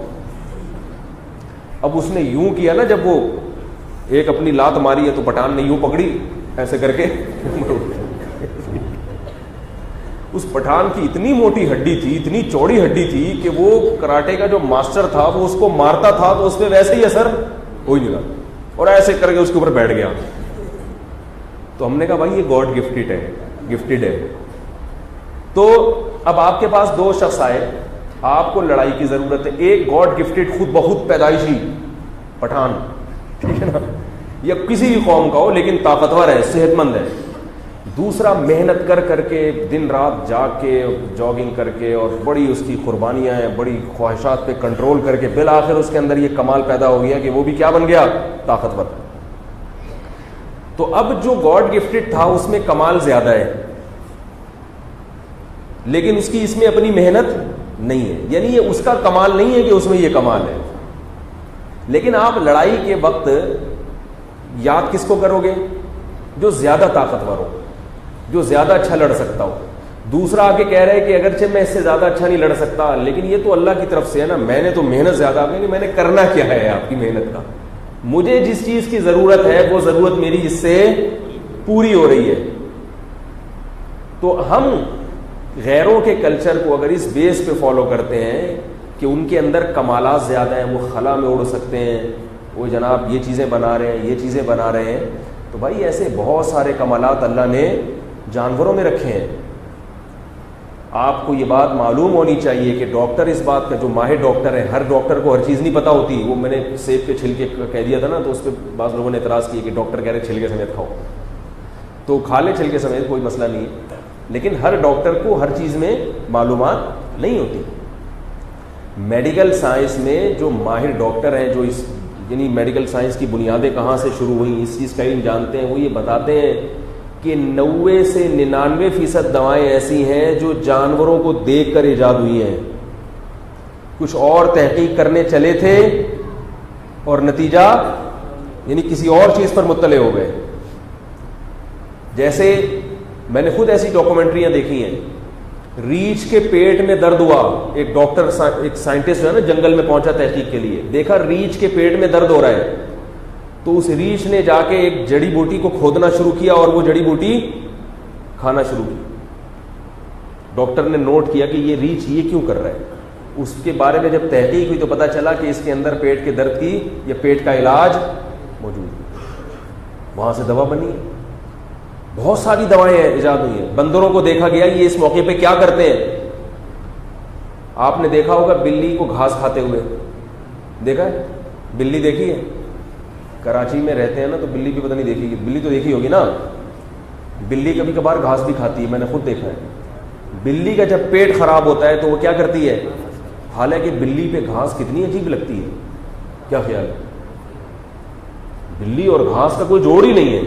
اس کو کس نے بتایا بلی کو کہ تیرا پیٹ خراب ہے تو کیا کھا؟ گھاس فائبر کا کام کرتی ہے اس کے پیٹ میں جا کے. گھاس اس کے لیے ایسے ہے جیسے اس سے گول کا چھلکا. اب ہم اور آپ اگر پیٹ خرابی میں سب گول کا چھلکا کھائیں تو ہم نے حکیموں سے سنا ہے, ڈاکٹروں سے سنا ہے, ان کی بڑی ریسرچ ہے اس بارے میں, بہت عرصہ تحقیق کی, پھر جا کے پتہ چلا یار یہ ہوتا ہے. فائبر کے اتنے فائدے. اب پتہ چلا نا انسان کو فائبر, برگر نہیں کھاؤ بھائی, بغیر چھنے کے آٹے کی روٹی مت کھاؤ, فائبر چاہیے انسان کو پیٹ میں. تو بلی کو کیسے پتہ چل جاتا ہے کہ میرا پیٹ خراب ہے تو مجھے کیا چاہیے؟ گھاس چاہیے. تو بہت ساری کمالات ہیں جو اللہ نے جانوروں, ہاں سارے کمالات ایک جانور کو نہیں دے دیے ورنہ وہ ہم پہ حکومت کر رہے ہوتے, پھر ہم کھوٹے سے بندھے ہوئے ہوتے اور بیل گائے گھوم رہے ہوتے. مختلف متفرق چیزیں دی ہیں. تو ہم جب کسی سے دنیا کا کوئی کام کراتے ہیں تو اس کا یہ مطلب نہیں ہوتا کہ سیدھا راستہ اس کے پاس ہے. سیدھا راستہ کس کے پاس ہے؟ صرف اللہ کے پاس. آپ صلی اللہ علیہ وسلم نے دنیا کے معاملے میں غیر مسلموں کو فالو کیا ہے, حالانکہ آپ سید الانبیاء تھے. کیسے؟ حدیث میں آتا ہے آپ صلی اللہ علیہ وسلم نے پہلے صحابہ کو منع کیا, فرمایا کہ جب ایک بچہ ہو کی پیدائش ہو تو دوسرے بچے میں وقفہ کرو. کیوں؟ اس لیے کہ پہلا بچہ کا دودھ کیا ہو جاتا ہے, اس کو صحیح طرح سے دودھ نہیں ملتا. اگر دوبارہ فوراً پریگننسی ہو جائے نا تو دودھ خراب ہو جاتا ہے, بچے کو بھرپور طریقے سے دودھ نہیں ملتا. تو آپ صلی اللہ علیہ وسلم نے وقفے کا حکم دیا. پھر آپ صلی اللہ علیہ وسلم نے واپس حکم لے لیا, فرمایا کوئی ضرورت نہیں ہے اس. کیوں؟ دلیل کیا دی؟ فرمایا اہل فارس وقفہ, جو فارسی ہے نا آتش پرست لوگ, اس زمانے میں ایران میں فارس رہا کرتے تھے, وہ فارسی بولنے والوں کو فارس کہا جاتا تھا, آگ کی پوجا کرتے تھے وہ. فرمایا وہ لوگ وقفہ نہیں کرتے اور ان کے بچوں کو, بول لو نا یار, کچھ بھی نہیں ہوتا, ان کی پھر بھی صحت برقرار رہتی ہے, لہذا ضرورت نہیں ہے. اب ڈاکٹر کیا کہتے ہیں, جو چائلڈ اسپیشلسٹ سے میں نے خود پوچھا ہے, وہ کہتے ہیں کہ بچے کے لیے 6 مہینے ماں کا دودھ بہت ضروری ہے. 6 مہینے مل گیا تو کافی ہے. 6 مہینے کے بعد ٹھوس غذاؤں کی اہمیت ماں کے دودھ سے زیادہ. تو نبی صلی اللہ علیہ وسلم نے یہ جو بات ہمیں بتائی, یہ وحی سے نہیں بتائی, بلکہ آپ صلی اللہ علیہ وسلم نے یہ بات کہاں سے معلوم کی؟ بولو بھائی, غیر مسلموں سے. کیوں؟ اس لیے کہ آپ صلی اللہ علیہ وسلم جانتے تھے کہ میں جس کلچر میں رہتا ہوں یہ امی ہیں, ان پڑھ لوگ ہیں, بدو ہیں, ان کو سائنس کا, ٹیکنالوجی کا, میڈیکل سائنس کا, حکمت کا کچھ نہیں پتا. دنیا کے معاملے میں فارس لوگ ہم سے, ارے بھائی کیا ہو گیا, وہ لوگ ہم سے آگے ہیں. تو اب صحابہ نے یہ تو نہیں کہا یا رسول اللہ آپ چونکہ فارس کو کی مثال دے رہے ہیں کہ یہ بات آپ نے وہاں سے پتہ چلی, لہذا اب ہم انہی سے جا کے پوچھیں گے کہ نماز پڑھنی چاہیے کہ نہیں پڑھنی چاہیے, ویلنٹائن ڈے منانا چاہیے کہ, بولو نا بھائی. ان کی ترقی تو اس وقت بھی تھی لیکن اتنی زیادہ نہیں تھی. ہاں جب اسلام دنیا میں غالب آیا تو پھر مسلمانوں نے جو خاندانی ترقی کی ہے وہ ریکارڈ توڑے ہیں, پھر وہ تو بہت زیادہ ترقی کی مسلمانوں نے. اور میرا اس موضوع پر یوٹیوب پہ ایک بیان آپ کو مل جائے گا کہ مسلمان سائنسدانوں کی خدمات, اس میں نے حوالوں کے ساتھ یہ بات بتائی ہے کہ گورے اس بات کا اعتراف کرتے ہیں کہ اگر مسلم سائنٹسٹ کی ترقی نہ ہوتی تو جس ترقی پہ آج ہم ہیں اس ترقی پہ ہم 400 سال کے بعد پہنچتے. اور بعض متعصب انگریزوں نے اس بات کا بھی اعتراف کیا ہے کہ اسلام اگر دنیا میں نہ آتا تو آج دنیا میں جو آپ کو سائنسی ترقی نظر آ رہی ہے نا, اور یہ خلائی سیارے چھوڑے جا رہے ہیں اور ہواؤں میں اڑ رہے ہیں اور ہر فیلڈ میں, یہ ترقی انسان کو نہ ملتی, کیونکہ اسلام کے دنیا میں آنے سے پہلے لوگ توہم پرستی کا شکار تھے, غور و فکر کرنے کو عیب سمجھا کرتے تھے. یہ گوروں کی باتیں کر رہا ہوں, پورے حوالے موجود ہیں میرے پاس. غور و فکر, یہ روحانی ٹوپی ڈرامے والوں نے نا پوری دنیا کو یہ روال بنایا ہوا تھا, حقیقت ہے. یہ جو روحانی ڈرامے باز ہے نا, یوں کر لو تو یوں ہو جائے گا, یوں کر لو تو اس میں 99 بیماریوں کی شفا ہے اس گولی میں, کہاں سے پتا ہے؟ خواب آیا مجھے, اس پہ چل رہی تھی پوری دنیا. ایسا جکڑا ہوا تھا لوگوں کو, شخصیت پرستی میں لوگ مبتلا تھے.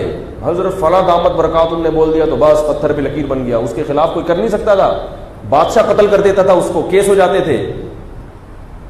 تو جب اسلام دنیا میں آیا تو اس نے قرآن میں جگہ جگہ کیا آتا ہے, ان فی ذلک لآیات لأولی الالباب, اس میں اہل عقل کے لیے نشانیاں ہیں. افلا تتفکرون, تم غور و فکر کیوں نہیں کرتے؟ افلا تعقلون, تم عقل سے کام کیوں نہیں لیتے؟ اتنی آیتیں. میں ایک رکوع پڑھ رہا تھا, قرآن مجید کا ایک عجیب انداز ہے, ہر آیت ختم ہو رہی ہے کہیں افلا تعقلون, تم عقل سے کام کیوں نہیں لیتے. اگلی آیت افلا تتفکرون, تم غور و فکر کیوں نہیں کرتے. افلا تتذکرون, تم نصیحت حاصل کیوں نہیں کرتے. افلا تنظرون, تم دیکھتے کیوں نہیں ہو. ہر چیز میں قرآن کس کو استعمال کرنے کا حکم دے رہا ہے؟ عقل کو. اس لیے بے عقلی کی باتیں کبھی بھی نہیں کرنی چاہیے, یاد رکھو. بے عقلی کی باتیں جو کر رہے ہوں گے نا دیندار ہو کے بھی, یہ وہ لوگ ہوں گے جن کے پاس علم نہیں ہے, یہ پھینک رہے ہوں گے بیٹھ کے, بہت بڑے پھینکو ہوتے ہیں. جو بھی صحیح عالم ہوگا نا وہ کبھی بھی کامن سینس اور عقل کے خلاف بات نہیں کرے گا, کیونکہ اگر آپ عقل کے خلاف چلو گے تو پھر آپ اسلام کو پہچان ہی نہیں سکتے. نہیں آ رہی بات میرا خیال, کیونکہ قرآن جو شروع ہو رہا ہے نا, قرآن جب اللہ کے وجود کے دلائل دیتا ہے تو وہ سارے دلائل عقل کے ہیں. قرآن کہتا ہے یہ کائنات کیسے خود سے وجود میں آ گئی, ایک چیز نہیں بن سکتی, یہ کیسے وجود میں آ گئی. تو اگر آپ عقل استعمال کرو گے تو اس کا جواب دو گے نا. کیا خیال ہے؟ اگر آپ عقل استعمال نہیں کرو گے, آپ بولو کہ میرے ابا کا یہ مذہب تھا, میرے نانا یہ اس پہ چلتے تھے, میرا کلچر یہ تھا, مجھے فلاں, تو جیسے ہندو اپنے کلچر کو فالو کرتا ہے, قرآن کہتا ہے لہم قلوب لا یفقہون بہا، ان لوگوں کے میں دل ہے مگر اس میں سمجھنے کی صلاحیت نہیں ہے. اگر عقل ہوتی تو اس راستے کو اختیار کرتے جو اللہ کا راستہ ہے. ہاں یہ ضرور ہے کہ عقل کی ایک حد ہے، اس سے زیادہ عقل کو بڑھنے کی اجازت نہیں ہے. ہر چیز کی صلاحیت ہے نا. اللہ نے آپ کو ہاتھ سے وزن اٹھانے کی صلاحیت دی ہے، تو اگر آپ ہاتھ سے وزن ہی نہیں اٹھاؤ گے تو شل ہو جائے گا. لیکن اگر اپنی اوقات سے زیادہ اٹھانا شروع کر دو گے تو یہ بھی غلط ہے، نہیں اٹھا سکتے، بازو ٹوٹ جائے گا. عقل کا استعمال کا حکم دیا، لیکن ایک حد بتا دی کہ ہر چیز میں عقل نہیں ہے. کچھ چیزیں ایسی ہیں بیسک، اور کچھ چیزیں ایسی ہیں پھر اللہ کے کہنے سے ماننی پڑیں گی. اس کو میں خلاصے کے طور پر کئی دفعہ بتا چکا ہوں، تھوڑے سے بات کر کے پھر میں اصل موضوع کی طرف آتا ہوں. اس کو علماء نے یوں بیان کیا ہے کہ خلاف عقل کبھی نہ چلو. ہاں بعض چیزیں عقل سے بالاتر ہوتی ہیں، ان کو فالو کیا جا سکتا ہے. نہیں یاری میرا خیال. دیکھو دو قسم کی چیزیں ہوتی ہیں.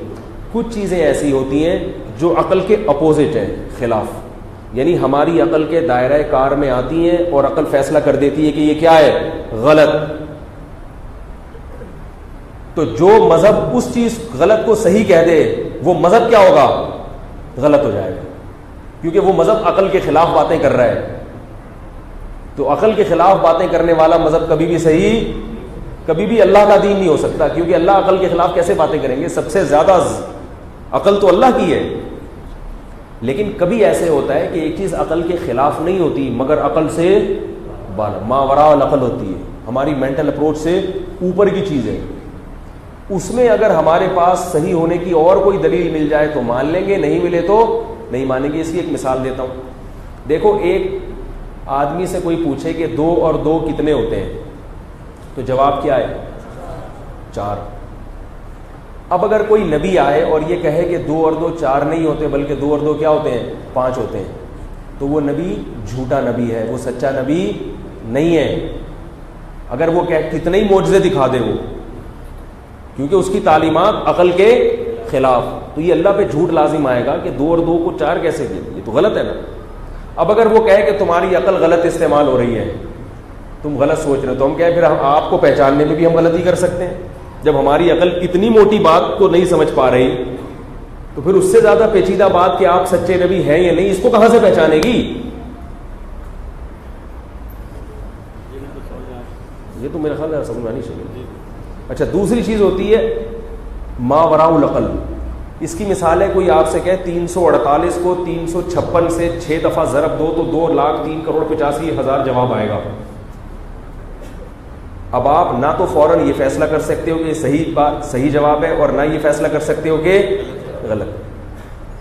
آپ کہو گے بھائی 2 اور 2 کو تو میں نے یوں کر کے دیکھا 4 آ رہا تھا، یہ 2,03,85,000 کو 688 سے ضرب 6 دفعہ ضرب دو، یعنی ضرب دے کے جو جواب آئے پھر اس کو 350 سے دوبارہ دو، پھر دوبارہ دو. یہ 3 بھائی پتہ نہیں یار جو آپ نے جواب بتایا ہے وہ صحیح ہے یا غلط، ساڑی عقل نہیں آندہ، یہ میری مینٹل اپروچ سے اوپر کی باتیں کر رہے ہو.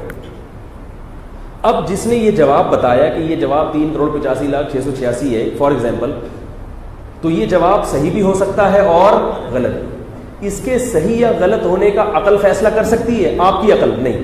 اس کے صحیح یا غلط ہونے کا فیصلہ اس سے ہوگا کہ جو بتانے والا ہے اگر وہ ماہر ہے، وہ سچا ہے تو مان لو، بتانے والا سچا نہیں ہے تو آپ کہو آپ صحیح بھی ہو سکتے ہیں غلط بھی، پتلی گلی سے نکلو.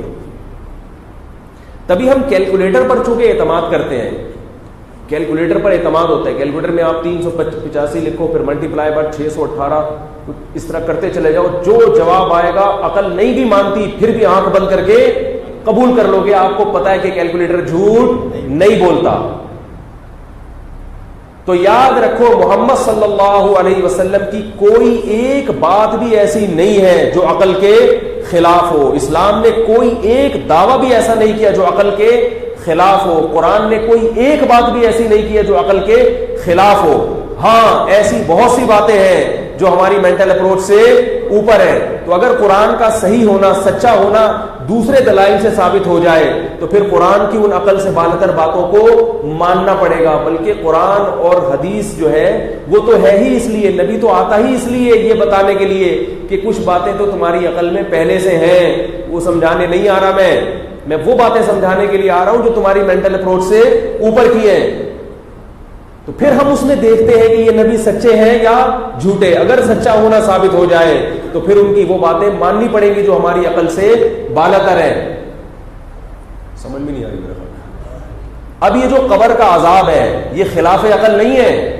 لوگ کہتے ہیں یار یہ تو کچھ بھی نہیں ہوتا, جا کے دیکھو تو کچھ بھی نہیں ہے. تو اسلام نے عجیب عجیب باتیں کی ہیں. مردے کو عذاب بھی ہوتا ہے, پھر قیامت میں دوبارہ زندہ ہوں گے, حشر ہوگا, بال سے زیادہ باریک پل ہوگا. یہ ساڑی عقل نہیں آ رہا. یہ کیا بات, یہ تو معاذ اللہ اسلام کی باتیں عجیب عجیب ہیں. بھائی عجیب جب ہوتی جب اسلام یہ کہتا کہ عذاب قبر برزخ میں نہیں ہوتا, اسی زندگی میں ہوتا ہے. اس زندگی میں تھوڑی ہو رہا ہے, وہ الگ زندگی ہے اور وہ زندگی ہم نے دیکھی نہیں ہے. اللہ یتوفی الانفس حین موتها, اللہ فرماتے ہیں جیسے تم مر جاتے ہو تو اللہ تمہاری روح قبض کر لیتا ہے. واللتی لم تمت فی منامها, اسی طرح جب سو جاتے ہو تو تمہاری روح قبض ہو جاتی ہے. سوتے ہوئے آدمی کی روح پر جو حالات گزرتے ہیں, کیسے کبھی سوتا ہوا آدمی دودھ جلیبی کھا رہا ہے, مزے اڑا رہا ہے, کیا خیال ہے, اور کبھی سوتا ہوا آدمی بڑی ٹینشن میں ہوتا ہے کہ نہیں ہوتا. بعض دفعہ آپ امریکہ جانا چاہ رہے ہو, ویزا نہیں آ رہا, سوتے میں آ گیا. کئی دفعہ ایسے ہوتا ہے, لوگ سو رہے ہوتے ہیں اور آ گیا. کمارے کی شادی ہو گئی, بڑی خوبصورت دلہن ملی اس کو, ایسا خوش, جا کے ابھی گھونگھٹ اٹھانے والا تھا, ابا نے آگے اٹھا دیا, چل بیٹھ, چلو چل رکشا نکال اپنا. وہی چارپائی پہ گندے نالے کے قریب پڑا ہوا ہے, اٹھا اپنی اوقات. اس وقت کیسا افسوس ہوتا ہے نا جب اس قسم کا خواب آئے کہ کاش یار ابا جگاتے ہی نہیں کم از کم. اب آپ اٹھے, ابا نے کہا چل رکشا چلا, اسٹارٹ کر رکشا.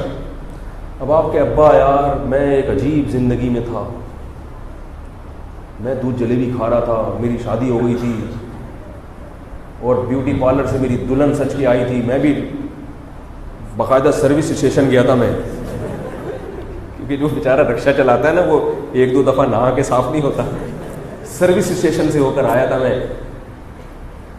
ابا کہے کیا کر رہا ہے بھائی, تو تو یہاں منجی پہ پڑا ہوا ہے, چارپائی پہ پڑا ہوا تھا, ہے کیسی باتیں کر رہا ہے. کہے نہیں ابا میں صحیح بات بول رہا ہوں, بڑے مزے کی زندگی میں تھا, آپ نے میرے مزے خراب کر دیے. ابا کہے جھوٹا ہے, کذاب ہے, دجال ہے, تو یہاں پڑا ہوا ہے, مچھر تیرے اوپر بیٹھے ہوئے تھے اور پسینے تیرے نکل رہے تھے گرمی سے, جھوٹ بول رہا ہے. تو ابا جھوٹے ہیں یا بیٹا جھوٹا ہے یا ابا جھوٹ بول رہے ہیں؟ ابا جھوٹ بول رہے ہیں, اس لیے کہ ابا وہ بیٹا جھوٹا جب ہوتا جب وہ کہتا کہ میں اس زندگی میں, اس جاگتی زندگی میں یہ سب کچھ دیکھ رہا ہوں, پھر ہم کہتے جھوٹ بول رہا ہے. وہ کہہ رہے ابا یہ خواب میں ہو رہا ہے سب کچھ میرے ساتھ. لیکن یہاں ابا اپنے بیٹے کو جھوٹا اس لیے قرار نہیں دیتے کہ ابا جب کما رہے تھے ان کو بھی اس قسم کے کئی خواب آ چکے تھے, انہوں نے بھی خواب کی زندگی دیکھی ہے. تو جو چیز آدمی دیکھ لیتا ہے وہ پھر اس کی مینٹل اپروچ سے باہر نہیں رہتی, بلکہ وہ مینٹل اپروچ کے اندر آ جاتی ہے, پھر اس میں سچے جھوٹے کا امکان ہو جاتا ہے. تو برزخ جو ہے نا, موت کے بعد کیا ہوگا ہماری روح کے ساتھ, یہ والی زندگی ہم نے دیکھی نہیں ہے. اس لیے ہم کہتے ہیں یار کیسے عذاب قبر ہو رہا ہے, کیسے قبر میں ثواب ہو رہا ہے. تو یہاں اللہ کے نبی نے بتایا کہ انکم تفتنون فی القبور, تم لوگ قبر میں سخت آزمائش میں آتے ہو. حدیث میں آتا ہے قبر انسان کو ایسے دبوچ لیتی ہے, ہڈیاں ہڈیوں سے مل جاتی ہیں, آگ بھی ہوتی ہے قبر میں. تو آپ صلی اللہ علیہ وسلم نے اس برزخی قبر کے بارے میں کہا ہے جس کا محل یہی قبر ہے, لیکن ہے وہ برزخی. اگر اسی قبر کو کہا ہو رہا تھا نا کہ ایسے ملتی, پھر آپ دیکھ لیتے یار یہ تو کچھ بھی نہیں مل رہا, یہ تو مردے کی ہڈیاں خراب ہو رہی ہیں, ختم ہو گئی. تو اس لیے اسلام کی کوئی بھی بات خلاف عقل بولو بھائی کبھی بھی نہیں ہوتی. ہاں عقل سے بالا تر ہوتی ہیں, اور وہ اس لیے ہوتی ہیں کہ ان باتوں پر پھر آپ ایمان لے کر آئیں. کیونکہ اگر ایمان نہیں لاؤ گے پھر اللہ کہے گا کہ میں نے اپنا نمائندہ بھیجا, اپنا سفیر بھیجا, اس نے تمہیں میرے عذاب سے ڈرایا, میں نے اس کو غیب کے پردوں میں رکھ دیا. اس لیے غیب کے پردوں میں رکھ دیا کہ اگر اللہ یہ چیزیں خواب کی طرح سب کو دکھا دیتے پھر یہ آپشن ختم ہو جاتا ایمان کا اور کفر کا, پھر آزمائش ختم ہو جاتی. پھر کون پاگل اللہ کی نافرمانی کرتا؟ اگر یہ پتہ چل جائے کہ ویلنٹائن ڈے منانے پر لڑکیوں سے حرام دوستیاں لگانے پر اس طرح سے آگ مل رہی ہے، جہنم میں جائیں گے، وہ نظر آ جائے، کون پاگل ہے؟ وہ تو پھر جو ہے نا، گورے بھی چھوڑ دیں یہ ساری چیزیں، سب کافر بھی چھوڑ دیں یہ سب چیزیں. تو اللہ نے غیب کے پردے رکھے ہیں. تو اس لیے یہ جو ہے نا عقل سے بالاتر باتیں، یہ بات کہاں سے شروع ہوئی تھی؟ موضوع رہ جاتا ہے پھر وہ بہت مسئلہ خراب ہوتا ہے. یہ جو بات آئی نا عقل، ہاں میں یہ عرض کر رہا تھا، تو چونکہ اسلام نے ایسی باتیں نہیں کی جو بالکل ہماری عقل کے خلاف جا رہی ہوں. جب پہلے جو مذاہب دنیا میں چلے آ رہے تھے نا، عیسائیت یا یہودیت، اس کی اصل تعلیمات تو ختم ہو گئی تھی، تو پادریوں نے اپنی طرف سے اس میں چیزیں ڈال دی. کچھ عیسیٰ علیہ السلام 3 ہوتے ہیں، 1 ہوتے ہیں، وہ کامن سینس کے خلاف باتیں ہیں. لوگ کہہ رہے ہیں کہ یار 2 اور 2 جب 4 ہوتے ہیں تو 3 خدا تو پھر 3 ہوں گے نا، وہ 1 کیسے ہو گئے؟ تو انہوں نے کہا نہیں، یہ باتیں تمہاری عقل سے نہیں، جو بزرگوں نے فرما دیا اس کو مان لو. آئی بس. تو وہ لوگ کہہ رہے ہیں بھائی حضرت جی نے فرمایا تو حضرت جی تو غلط نہیں ہو سکتے. تو وہ ایسی توہم پرستی آنا شروع ہوئی اور مذہب کا بیڑا غرق ہو گیا. آج بھی ہو رہا ہے مسلمانوں میں. بزرگ نے جو فرما دیا پتھر پہ لکیر بن گیا، پتھر پہ لکیر بن گیا. ہاں اتنا ضرور ہے کہ پچھلی امتوں میں سارے گمراہ ہو گئے تھے، اس امت میں سارے گمراہ نہیں ہوں گے. جہاں کچھ ٹریک سے ہٹیں گے وہاں ایک امت کا بہت بڑا طبقہ علماء کا وہ سیدھے راستے پر چلے گا، کیونکہ نبی دوبارہ نہیں آئیں گے. تو اس لیے نبی نے فرمایا لا تجتمع امتی علی ضلالۃ، میری امت گمراہی پہ جمع نہیں ہوگی. اب میں باتیں کرتا ہوں بہت ساری بالکل کامن سینس کے مطابق ہوتی ہیں، بالکل عقل سے بھی شریعت سے بھی. لوگ فون کر کہتے ہیں ہمارے شیخ منع کر رہے ہیں، ہمارے شیخ اس کے خلاف ہیں. میں کہتا ہوں آپ کے شیخ میرے سر آنکھوں پہ، بھائی میں خاک کے برابر بھی نہیں ہوں، لیکن اپنی شیخ کی بولو بھائی مت مانو. قرآن و سنت کیا کہتا ہے، عقل کیا کہتی ہے، کامن سینس کیا کہتی ہے، اس کو مانو. پھر بھی اگر شیخ کی مانو گے تو یہ شریعت نہیں ہے، یہ شخصیت پرستی ہے، یہ شخصیت پرستی ہے. پچھلی امتیں اسی شخصیت پرستی کی وجہ سے گمراہ ہوئی ہیں. تو میں یہ کر رہا تھا چونکہ اسلام نے عقل کا استعمال کا حکم دیا، پھر وہ ساری توہم پرستی سے دنیا آہستہ آہستہ آزاد ہونا شروع ہوئی. مسلمان جب کوئی کام کرتے تھے لاجک کیا ہے اس کی، اس میں پاگل لوگ بھی تھے، روحانی ٹوپی ڈرامے بھی چل رہے تھے ساتھ ساتھ، جو اب بھی چل رہے ہیں. اب میرے پاس جو کال آتی ہے نا، اب دیکھو اسلام نے عقل کی بنیاد رکھی. گورے اس بات کا اعتراف کر رہے ہیں، گورے اس بات کا اعتراف کرتے ہیں کہ اسلام دنیا میں آنے کے بعد گوروں نے رومیوں نے، یہ رومی تھے نا گورے، انہوں نے مسلمانوں سے سیکھا کہ بھائی یہ توہم پرستی کی زندگی سے آزاد ہو. اور پھر صفائی ستھرائی انہوں نے مسلمانوں سے سیکھی ہے. مسلمانوں کو نہاتا ہوا دیکھتے تھے، مسلمانوں میں صفائی ستھرائی وہاں سے سیکھی ہے. تو میں جو اصل بات میں عرض کر رہا تھا کہ عقل کی بنیاد کس نے رکھی، لیکن انتہائی افسوس کے ساتھ اب یہ کہنا پڑتا ہے کہ جو مذہب سے جتنا قریب ہوتا ہے نا، اتنی ہی پرلے درجے کی احمقانہ باتیں کر رہا ہوتا ہے. ابھی عجیب ہو گیا ہے، کیونکہ مذہب کی صحیح تعلیمات علماء سے نہیں سیکھی جا رہی.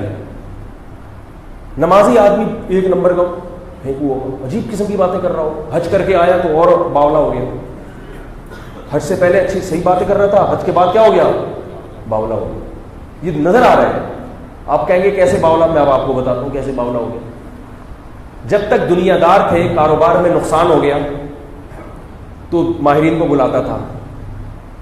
عقل یہی کہتی ہے نا، شریعت بھی یہی کہتی ہے. اللہ تو جگہ جگہ کہتا ہے نا سینس، عقل استعمال کرو.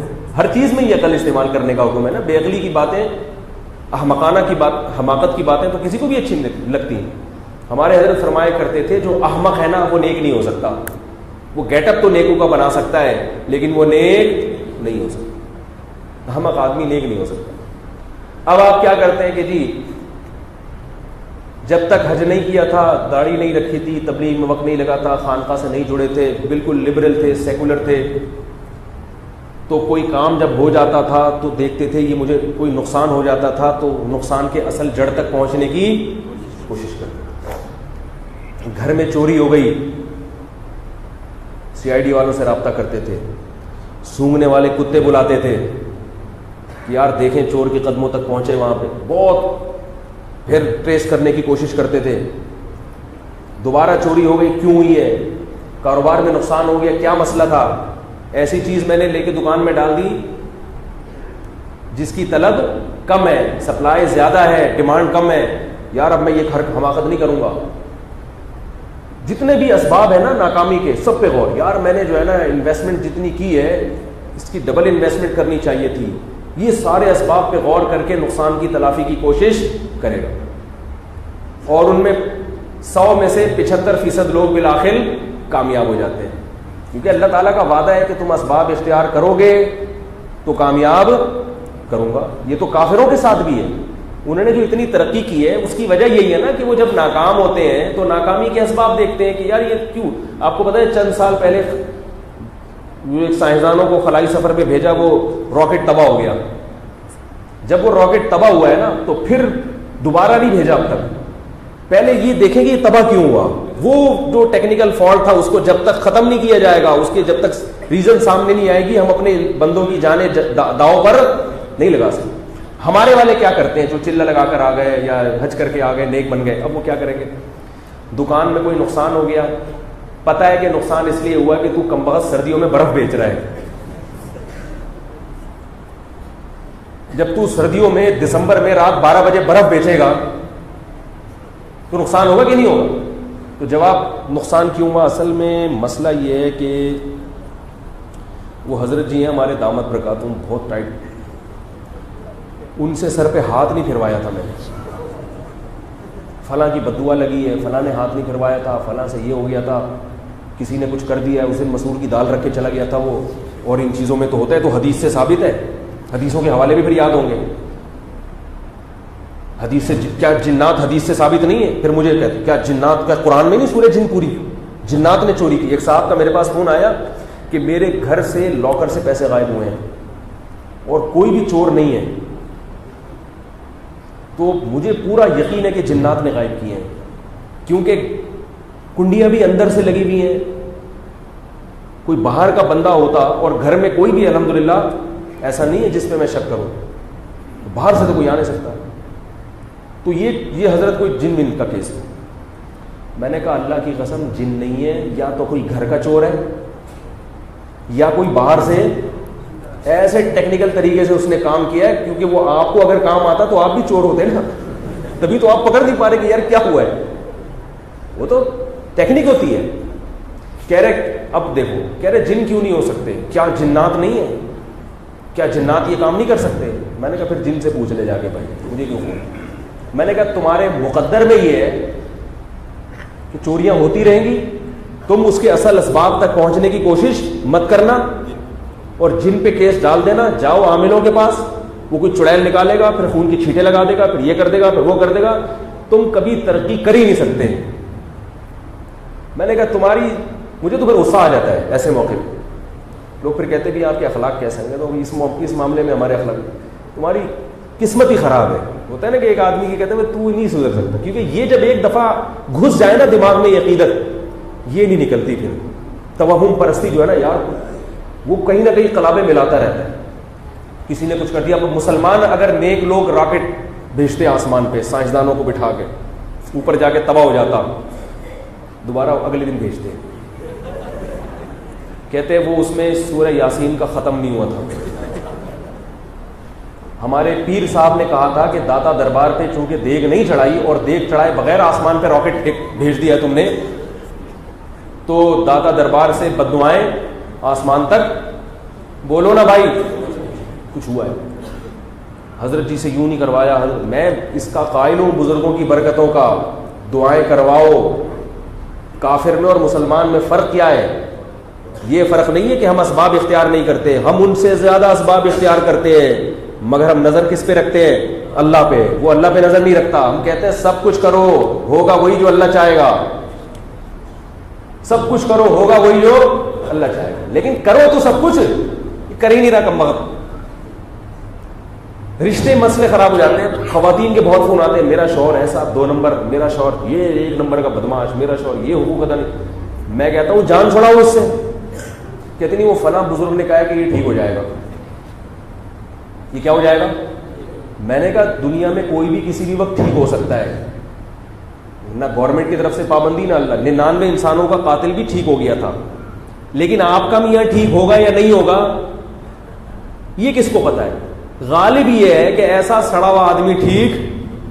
ہم اسباب کے مکلف ہیں کہ جب 5 سال میں ٹھیک نہیں ہوا, ٹھیک ہے 1000 میں سے 1% چانس ہے کہ ہو سکتا ہے, لیکن 999 کو نہیں دیکھ رہے, اس ایک پوائنٹ کو دیکھ رہے ہیں. زندگی تباہ, اپنی جوانیاں برباد کر رہی ہیں ایسی عورتیں.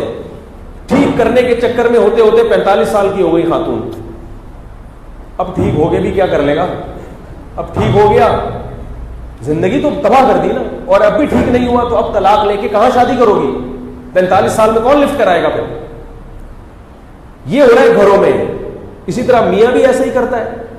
اگر بیوی خراب ہو تو وہ بھائی ایک لمٹ ہونی چاہیے ہر چیز کی.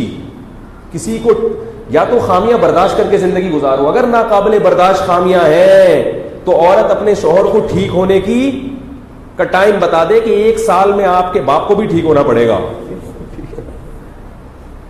1 سال ٹائم ہے, انسان کے بچے بن جاؤ, یہ پیلا پلانا چھوڑ دو, لڑکیوں سے ناجائز تعلقات چھوڑ دو, ورنہ میں طلاق لے لوں گی. 1 سال ہے آپ کے پاس. وہ لارے رپے دیتا رہتا. 2 نمبر آدمی کیا کرتا ہے پتہ ہے؟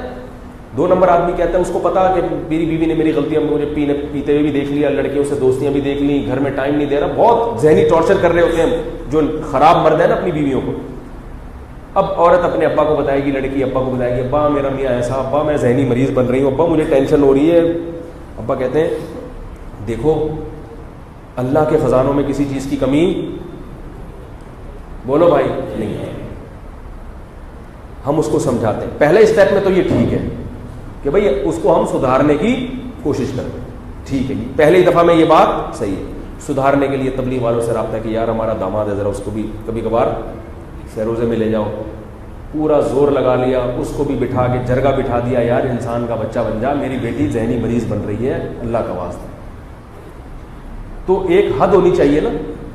1 سال دیکھ لیا کہ بھائی نہیں بن رہا انسان کا بچہ. اب ایسے کیس جب میرے پاس آتے ہیں تو لڑکیاں, خواتین کیا کہتی ہیں, میرے والد صاحب کہہ رہے ہیں کہ اللہ کی رحمت سے مایوس مت ہو. ایسے موقع پہ اللہ کی رحمت سے مایوس ہونے کا یہ مطلب نہیں ہے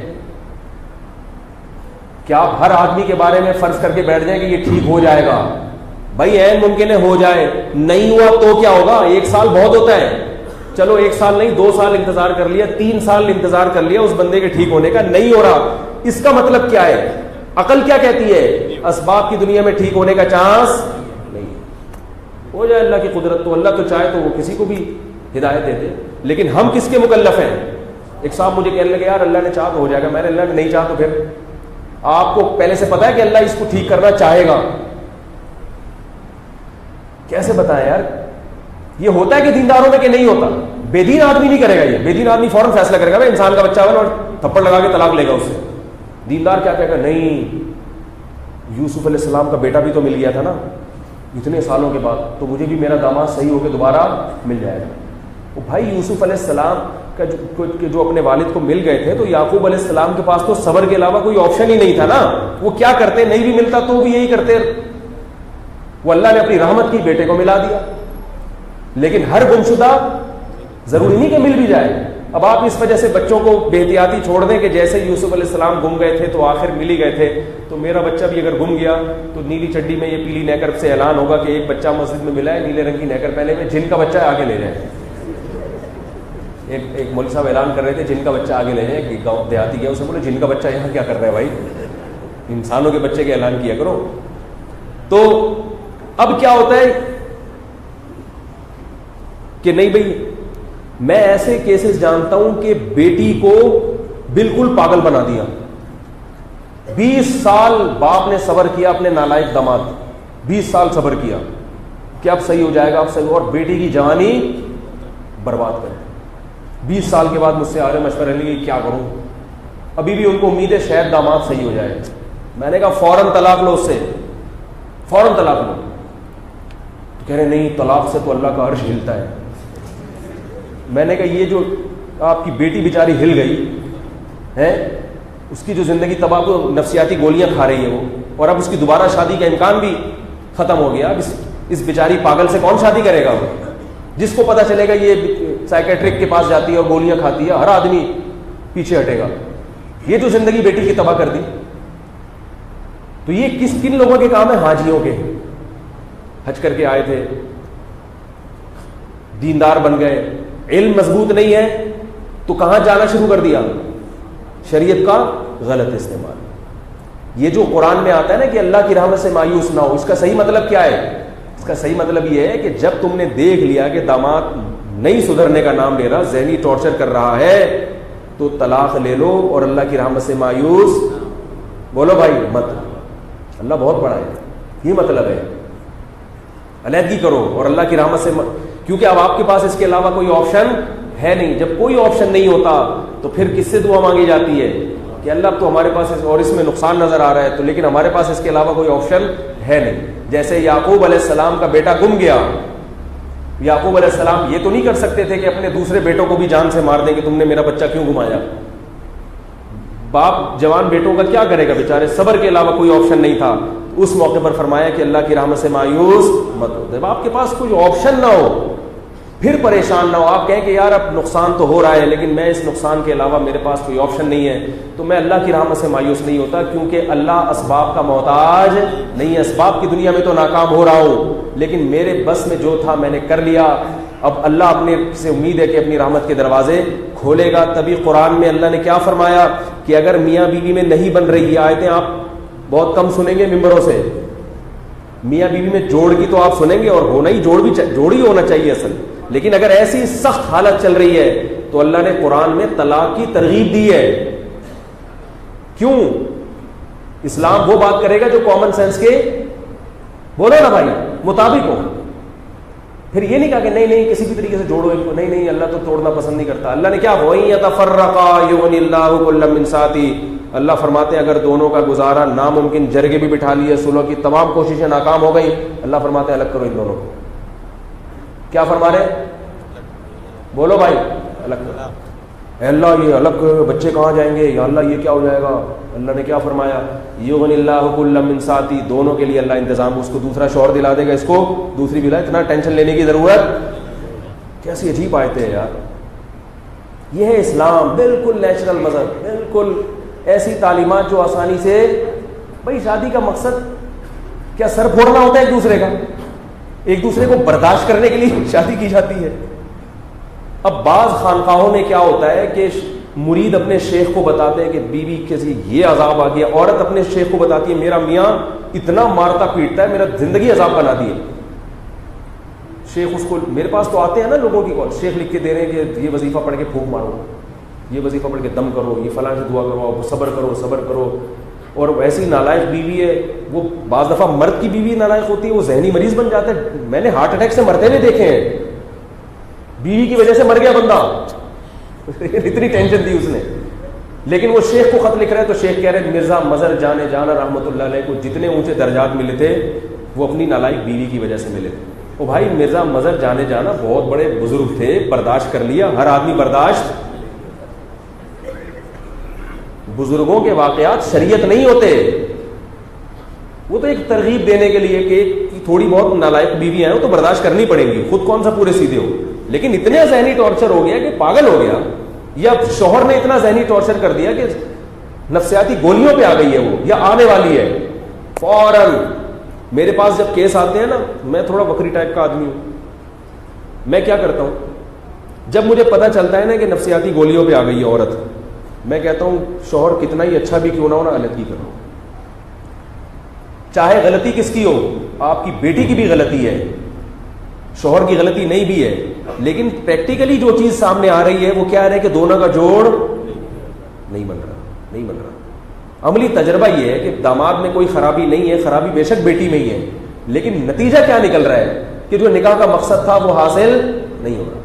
ان کو الگ کرو.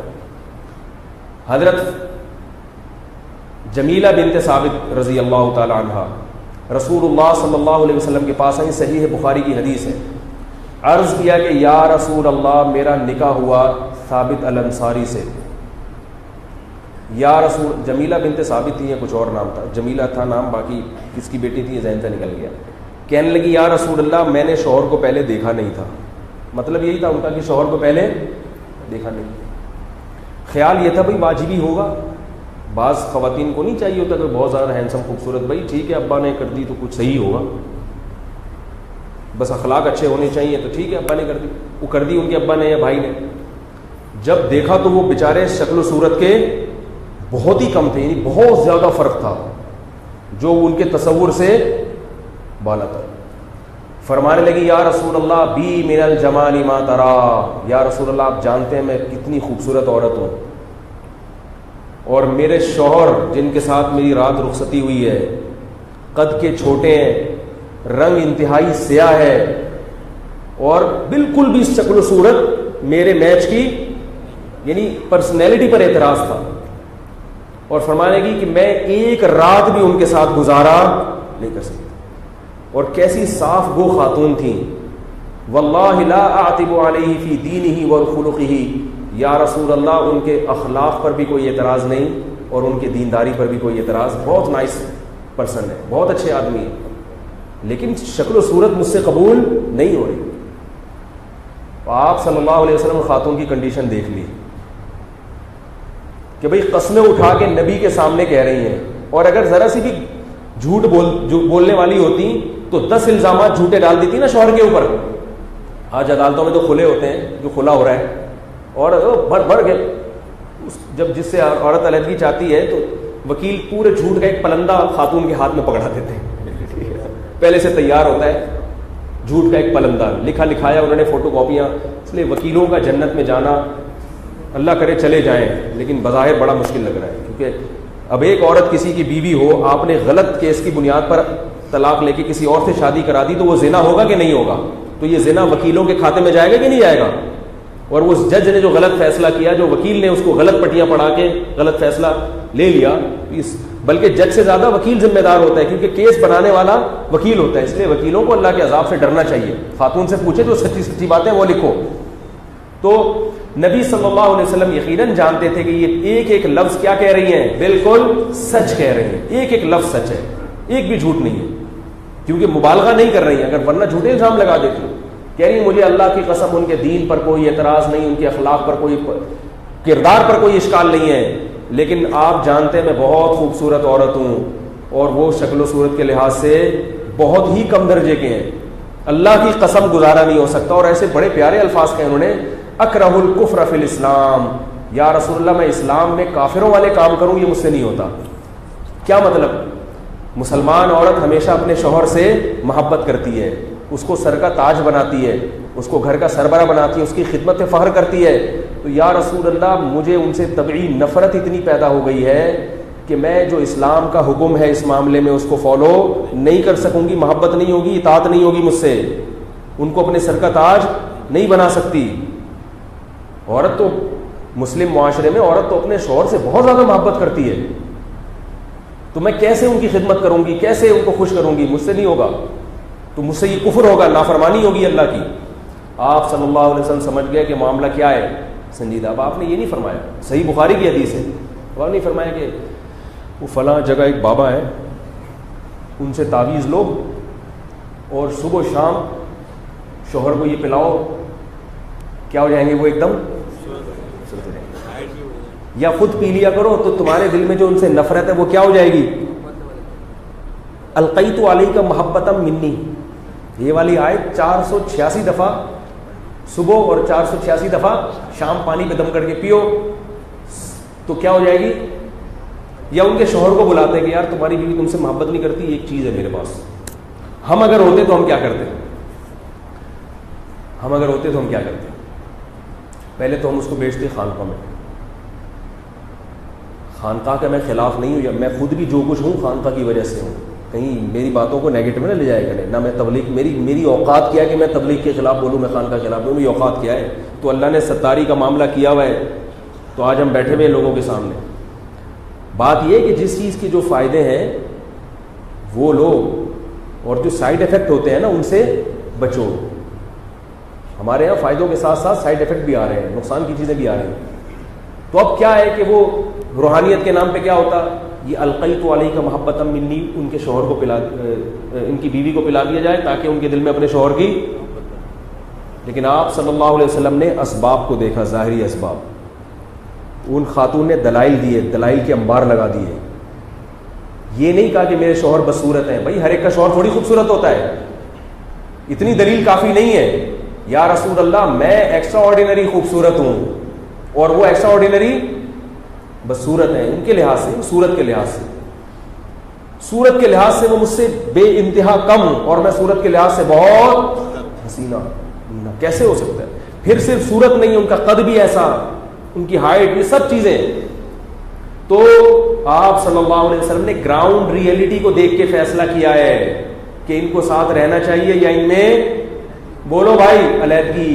تو ہمارے نبی نے ہم کو کیا سکھایا ہے کہ فیصلہ کرتے ہوئے جھاڑ پھونک, رقیہ, دم درود, خانقاہ, دم سر پہ ہاتھ اور جن چڑیل بھوت.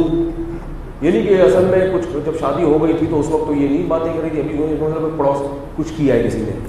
گراؤنڈ ریئلٹی کو دیکھ کر آپ نے فیصلہ کیا کہ بھائی گزارا مشکل ہے, ان کے شوہر کو بلایا, فرمایا طلقہ, اس کو طلاق دو اور اپنا مہر واپس لو. انہوں نے پورا باغ مہر میں دیا تھا.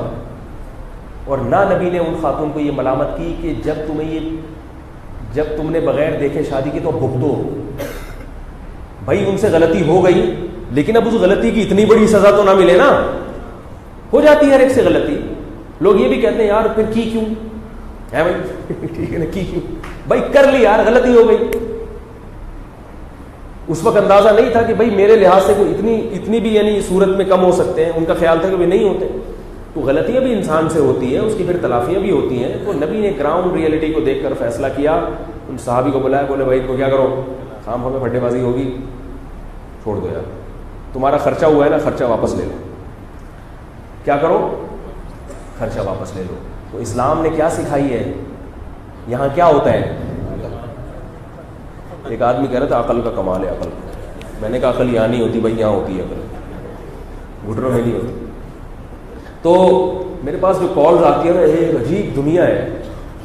ایک صاحب نے کال کی کہ میں نے ایک پرندے کا شکار کیا, وہ فوت ہو گیا.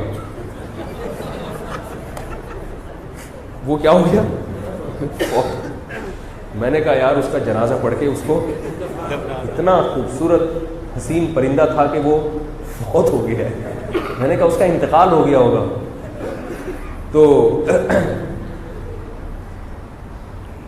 تو میں یہ عرض کر رہا تھا کہ اسلام نے اس زمانے میں جب نبی صلی اللہ علیہ وسلم صحابہ کو یہ سب چیزیں سکھا رہے تھے, تو اس زمانے میں پوری اسلامی دنیا کے علاوہ جتنے لوگ تھے وہ کیا تھے, تو وہ عیسائیت میں طلاق پر پابندی لگائی گئی تھی. نہیں, بس اللہ نے جوڑے آسمان پہ بنائے, سر پھوڑو ایک دوسرے کا مگر رکھو, ٹھیک ہے نا.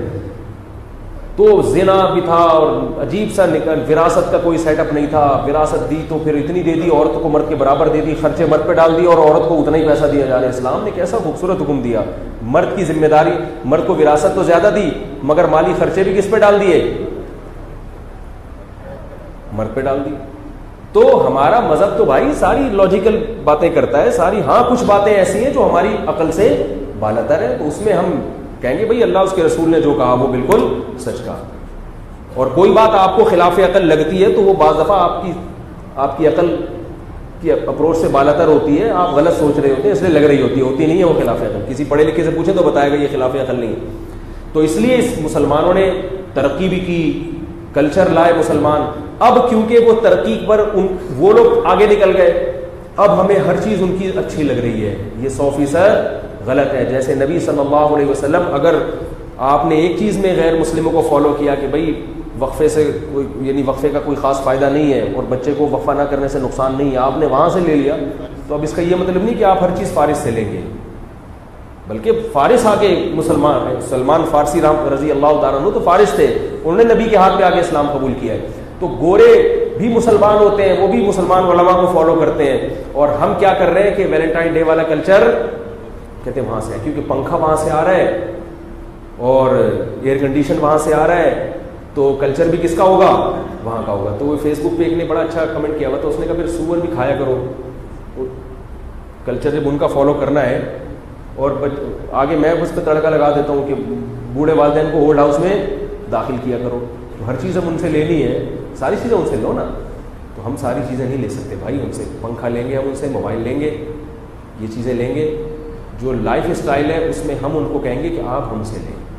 کیا کریں, کیونکہ ہدایت کس کے پاس ہے, ہمارے پاس ہے. کیونکہ سچے نبی کی تعلیمات ہمارے پاس ہیں، ان کے پاس سائنسدانوں کی تعلیمات ہیں، ڈاکٹروں کی تعلیمات ہیں، نبی کی تعلیمات ان کے پاس نہیں ہے. انہوں نے اپنے نبی کی تعلیمات کو ختم کر دیا، مسخ کر دیا. انہوں نے اپنے نبی کی قدر نہیں کی، تبھی اللہ نے نیا نبی بھیجا. اگر وہ اپنے نبی کی قدر کرتے تو اللہ کو نئے نبی بھیجنے کی ضرورت، بولو بھائی، نہیں تھی.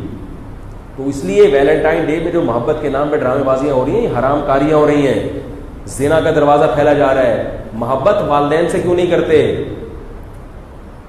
باپ سے محبت کرو، ماں سے محبت کرو. لڑکی سے جو محبت ہے نا، اس میں شہوت کا عنصر ہوتا ہے. نام اس کو کیا دیا جا رہا ہے؟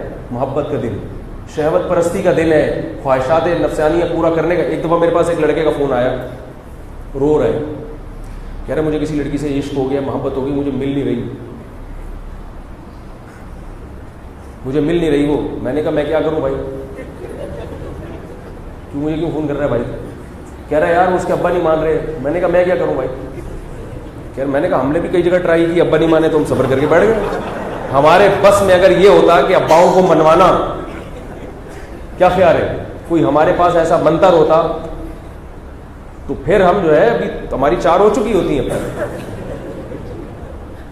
مسئلہ ہی سارا ابا کا آتا ہے بھائی. سارا مسئلہ کہاں اٹکتا ہے؟ سارا مسئلہ یہی اٹکتا ہے، ابا کا مسئلہ ہوتا ہے. پھول ہے نا پھول، تو اس کے پیچھے کانٹے بھی ہوتے ہیں. تو اللہ نے عورت کے گرد مردوں کا حصار رکھا ہے. کہیں ابا کباب میں ہڈی بنے گا. لڑکی کو پٹانا اور لڑکیوں کو بیوقوف بنانا کوئی مشکل کام تھوڑی ہے. آج کل 500 روپے کا بیلنس ڈال دو. یہ ہیلری کلنٹن جو ہے نا، جو امریکہ کے سابق صدر کی بیوی، اس کا یہ بیان ہے. اس نے کہا کہ مشرق میں، مشرقی جو مسلمان عورت ہے نا، وہ مردوں کے حصار میں جوان ہوتی ہے، اس پہ بڑی نگاہیں ہوتی ہیں اس کے خاندان کے مردوں کی، لہذا وہ مردوں کی ہوس کا غلط نشانہ نہیں بنتی. اور اس نے تعریف کی ہے مسلمانوں کے کلچر کی. اور اس نے کہا ہمارے معاشرے میں عورت مرد کے حصار سے نکل گئی، کالج تک پہنچنے سے پہلے وہ بچوں کی ماں بن چکی ہوتی ہے. یہ وہ ہیلری کلنٹن کہہ رہی ہے. وہ کہہ رہی ہے کہ مسلمانوں کا کلچر اچھا ہے، اور ہمارا صحافی کیا کہہ رہا ہے کہ ہم پنکھا ان سے لیتے ہیں تو کلچر بھی ان سے لینا چاہیے. وہ کہہ رہی ہے کہ ہم برباد ہو گئے، تم اچھے ہو کہ تمہارے یہاں عورت کو بیوقوف بنانا بہت آسان ہے، لیکن جب اس کا باپ بھی ہو، اس کا بھائی بھی ہو، اس حصار کو توڑ کر وہاں تک جانا. ہاں باپ بھائی میں غیرت ختم ہو جائے تو ایک الگ بات. تبھی رشتہ لینے جاؤ، سب سے پہلے دروازہ کون کھولے گا؟ ابا. وہیں سے آدمی بھاگ جاتا ہے، یار اس کو پٹانا بڑا مشکل کام ہے، بہت مشکل. اس پہ آپ 4 شادیوں کی تقریر کرو، نہیں اثر ہوگا. اس کو جتنا مرضی سمجھاؤ نہیں ہوگا. تو کیا کہہ رہا تھا یار میں، کہاں سے کہاں بات چلی جاتی ہے. جلدی سے بات ختم کرتا ہوں. کیا بات تھی یہ پٹانے کی کیا بات؟ ہاں وہ بندے کا فون آیا، مجھے کہنے لگا کہ جی وہ مجھے عشق ہو گیا، مجھے محبت ہے، اور حضرت میری شادی آپ کسی طرح کروا دیں. میں نے کہا بھائی ہم دعا کرتے ہیں، اللہ کرے ہو جائے، دعا کر سکتے. آگے کہتے ہیں حضرت مجھے بہت پاکیزہ محبت ہے اس سے. مجھے آ گیا غصہ، مجھے پھر آ گیا بھائی ٹھیک ہے تمہیں عشق تمہارے دماغ پہ سوار ہو گیا، ہو جاتا ہے، انسان ہے، جوان ہے. اب اس کا ایک اللہ نے جائز حل رکھا ہے، نکاح کرو، نہیں ہوتا تو وہاں سے دماغ ہٹاؤ. لیکن اس کو پاکیزگی کا نام کیوں دے رہے بھائی؟ تو مجھے آ گیا غصہ. میں نے کہا زیادہ فنٹر بننے کی کوشش، میں نے کہا اپنے ماں سے کیوں نہیں ہو گیا یہ محبت تجھے ہے؟ ماں جب ناراض ہوتی ہے، روٹتی ہے، گھر سے نکال دیتی ہے، تو کیا یہی کنڈیشن ہوتی ہے؟ کبھی کسی مفتی کو فون کیا، حضرت میری ماں ناراض ہے، میری راتوں کی نیندیں اڑ گئی ہیں. یہ فلموں نے یہ چیز پیدا کی ہے کہ اس محبت کو کیا محبت کہہ دیا؟ پاکیزہ، مبارک. جس لڑکی سے تمہیں عشق ہوا ہے، جس سے تم بڑی پاکیزہ، اگر اس کو لقوہ ہو جائے تھوڑی دیر کے لیے، یہ محبت رہے گی؟ مجھے فون کرے گا حضرت جان چھڑوائیں کسی طریقے سے. شکلوں پہ مر رہے ہو، ڈسٹیمپر پہ مر رہے ہو، ٹھیک ہے اللہ نے انسان کی فطرت بنائی ہے، وہ ڈسٹیمپر دیکھ کے متاثر ہوتا ہے، لیکن اس کو پاکیزگی اور عبادت کا نام، یہ محبت عبادت نہیں ہے. ہاں بیوی سے کرو گے تو یقیناً عبادت بن جائے گی، وہ تو اللہ نے حکم دیا. یہ محبت عبادت نہیں ہے، یہ شہوت پرستی ہے، خواہشات نفسانیہ ہے جو اللہ نے انسان میں رکھی ہے. اس کا ایک مقصد ہے کہ تاکہ نکاح ہو اور توالد و تناسل کا سلسلہ ہے، اس مقصد جانوروں میں بھی رکھی ہے. جانور کو عبادت کرتے ہیں کیا؟ بکرا کہے کہ مجھے پاکیزہ محبت ہے اس بکری سے، مرغا کہے مجھے 5 مرغیوں سے بڑی پاکیزہ محبت ہے. آج میں اپنے مرغے کو کاٹنے کے لیے جا رہا تھا اور ایسا چیخ رہا تھا, مرغیوں کے غم میں چیخ رہا تھا. ہم نے کہا بڑا ہوشیار ہے, اس کو مرغیوں کے چھوٹنے کا غم ہے. بھائی جیسے انسان اللہ نے حیوان میں کی رکھی, انسان میں بھی رکھی ہے. ٹھیک ہے, ضرور میں اس کا منکر نہیں ہوں کہ نہیں ہونی چاہیے یا یہ غلط ہو گئی, ٹھیک ہے, ہو گیا, انسان ہے, کہیں اس کا دل مائل ہو گیا, یہ اللہ نے رکھا ہے, تبھی اللہ نے نکاح کا نظام رکھا. دل ہی مائل نہ ہو تو نکاح کیسے کرے گا؟ لیکن حرام اور حلال کا فرق رکھا ہے. ایک بزرگ کا بیان سنا, وہ کہتے ہیں کہ آج کل لوگ جو ہے نا, ایک کسی لڑکی سے حرام محبت ہو جاتی ہے دفتر میں, تو شادی کا بہانہ کر کے اس کو سنت کا لیبل لگا کے اس سے شادی کر لیتے. حرام خواہش پورا کرنے کے لیے نکاح کا سہارا لیتے ہیں لوگ. میں نے کہا یہ عجیب سی بات کر رہے ہیں, کامن سینس کے خلاف. حرام خواہش تھی, خواہش تو نہ حرام ہوتی ہے نہ حلال ہوتی ہے, اس کو پورا کرنے کا طریقہ ایک حلال بھی ہے اور ایک حرام بھی ہے. تو اگر وہ نکاح کر کے کرو گے تو وہ حلال ہے, نکاح کے بغیر کرو گے تو وہ حرام ہے. اس لیے بار بار کہتا ہوں کہ مسائل کس سے پوچھیں؟ علماء سے پوچھا کریں. اگر آپ کے شیخ, آپ کے مرشد عالم نہیں ہیں, ان سے تعلق ضرور رکھیں, ان سے اصلاح ضرور کروائیں, اللہ اللہ ان سے ضرور سیکھیں. لیکن جو شریعت ہے وہ کون بتائے گا؟ وہ علماء بتائیں. اگر کوئی شخص عیش عیاشی کی نیت سے کسی 16 سال کی خوبصورت لڑکی سے شادی کرتا ہے, نیت صرف عیاشی ہے, تو بھی گناہ نہیں ہے بالکل. ہاں, حقوق پورے ادا کرے. نیت اس کی یہ ہو کہ میں حقوق اس بیوی کے, یہ نہیں کہ اس کے جو ہے نا اپنی خواہش پوری کر کے اس کو لٹکا دوں گا, ایسا نہیں. حقوق پورے بھرپور طریقے سے ادا کروں گا. تو صرف خواہش پوری کرنے کے لیے بھی اگر کوئی شادی کرتا ہے تو کوئی گناہ نہیں ہے, کوئی اس پہ شہوت پرستی کا تانا نہیں دیا جائے گا. اللہ نے قرآن میں کہہ دیا کہ اپنی خواہش تم اپنی زوجہ سے پوری کر سکتے ہو, اس کے علاوہ راستہ حرام ہے. تو خواہش ہی تو پوری کرنے کا, شہوت ہی تو پیدا ہوگی. تو اس کو یہ کہہ دینا کہ جناب وہ دفتر میں کوئی پسند آ گئی تھی تو حرام عشق کو حلال سے بدلنے کے لیے شادی کی جا رہی ہے, یہ غلط ہو رہا ہے, بالکل جائز ہے. اس میں یہ بھی لوگ کرتے ہیں, دیکھو میرا کام آپ لوگ کے مطلب کی باتیں کرنا نہیں ہے, مجھے سمجھ آئے گا وہ کروں گا. ایک صاحب ہیں 60 سال کے, انہوں نے 18 سال کی لڑکی سے شادی کر لی, پبلک توپے لے کے ان کے پیچھے, ابے اس بڈھے کو دیکھو, اس بڈھے. کسی بزرگ نے بھی ان کے خلاف بیان دے دیا, یار اس بڑھاپے میں, ان کی پہلی بیوی مر گئی تھی بیچاری کی اور بچے جوان تھے, اس جوان بیٹیاں اور جوان بیٹوں کے سامنے 18 سال کی لڑکی سے شادی کرتے ہوئے شرم نہیں آتی, رونے لگے ایسے جیسے بھی رو جائیں گے. میں نے کہا آپ کو کیوں تکلیف ہو رہی ہے؟ تکلیف لڑکی کو ہونی چاہیے نا جو کر رہی ہے. جب اس کے ہاں 60 سال کا رشتہ آیا 16 سال کی لڑکی کے ہاں, تو لڑکی کو کہنا چاہیے تھا ابا مجھے یہ, اور لڑکی مجھے فون کر کے پوچھتی تو میں بھی منع کرتا, یار آپ کیوں 60 سال کے آدمی سے کر رہی ہیں, آپ کی ایج کا کافی فرق ہے. لڑکی کے ابا کو بھی منع کرنا چاہیے. لیکن اگر وہ نہیں کر رہے تو 60 سال والے کو قطعاً منع نہیں کرنا چاہیے. انسان نکاح میں ہر آدمی اپنا فائدہ دیکھتا ہے, اور وہ جو لڑکی والے کر رہے ہیں 16 سال, یقیناً ان کو کوئی مجبوری ہوگی. اگر ان کو کوئی جوان مل رہا ہوتا تو وہ 60 سالہ بزرگ سے بولو بھائی نہیں کرتے. یہ وہ لڑکیاں کرتی ہیں جو مجبور ہیں غربت کی وجہ سے. تو جو بھی یہ کہتا ہے نا کہ انہوں نے یہ 60 سالہ آدمی نے 18 سال سے کیوں کی, میں نے کہا کہ اگر آپ اس 18 سالہ لڑکی کا کوئی دوسرا رشتہ بتا دیتے تو قتل نہیں کرتے. وہ بیوقوف نہیں ہے, وہ کوئی بھی نکاح کے معاملے میں ایسے بیوقوف نہیں بن جاتا, جبکہ اس کے باپ بھی راضی ہو, بھائی بھی راضی ہو. چلو لڑکی کے بارے میں کہا جا سکتا ہے کہ بیوقوف بنا لیا, لیکن باپ کو کیسے بیوقوف بنا لیا؟ تو اس لیے شریعت کیا کہتی ہے, بھائی آپ کو جہاں رشتہ اچھا ملے کر لیں آپ, اور ان کو یہ کہہ رہی ہے کہ آپ اپنا فائدہ دیکھیں. اگر آپ کو یہ 60 سالہ سمجھ میں نہیں آ رہا تو آپ جوان کی طرف جائیں, اور میں بھی مشورہ یہ دوں گا بھائی جوان سے کرو شادی, کیوں کر رہی ہو بوڑھے سے؟ تو ملامت اس کو کرنی چاہیے, اس 60 سالے کو نہیں کرنی چاہیے. اس کو تو کہنا چاہیے یار کہاں سے ملا, ہم بھی بتا دیتے یار کیا آپ کے اندر خاص کوالٹی ہے کہ 60 سال کا ہو کے بھی آپ کو جناب 18 سال کا رشتہ مل گیا, کیا کوالٹی ہے یار, ابھی بتاؤ یار. سمجھ میں آ رہی ہے بات؟ تو یہ عیاشی نہیں ہے, کیونکہ نکاح کیا جا رہا ہے. ابھی تبھی تو غیر مسلم ہمارے نبی پہ تانا دیتے ہیں کہ آپ صلی اللہ علیہ وسلم 50 سال کے تھے اور آپ نے 9 سال کی خاتون سے نکاح کیا.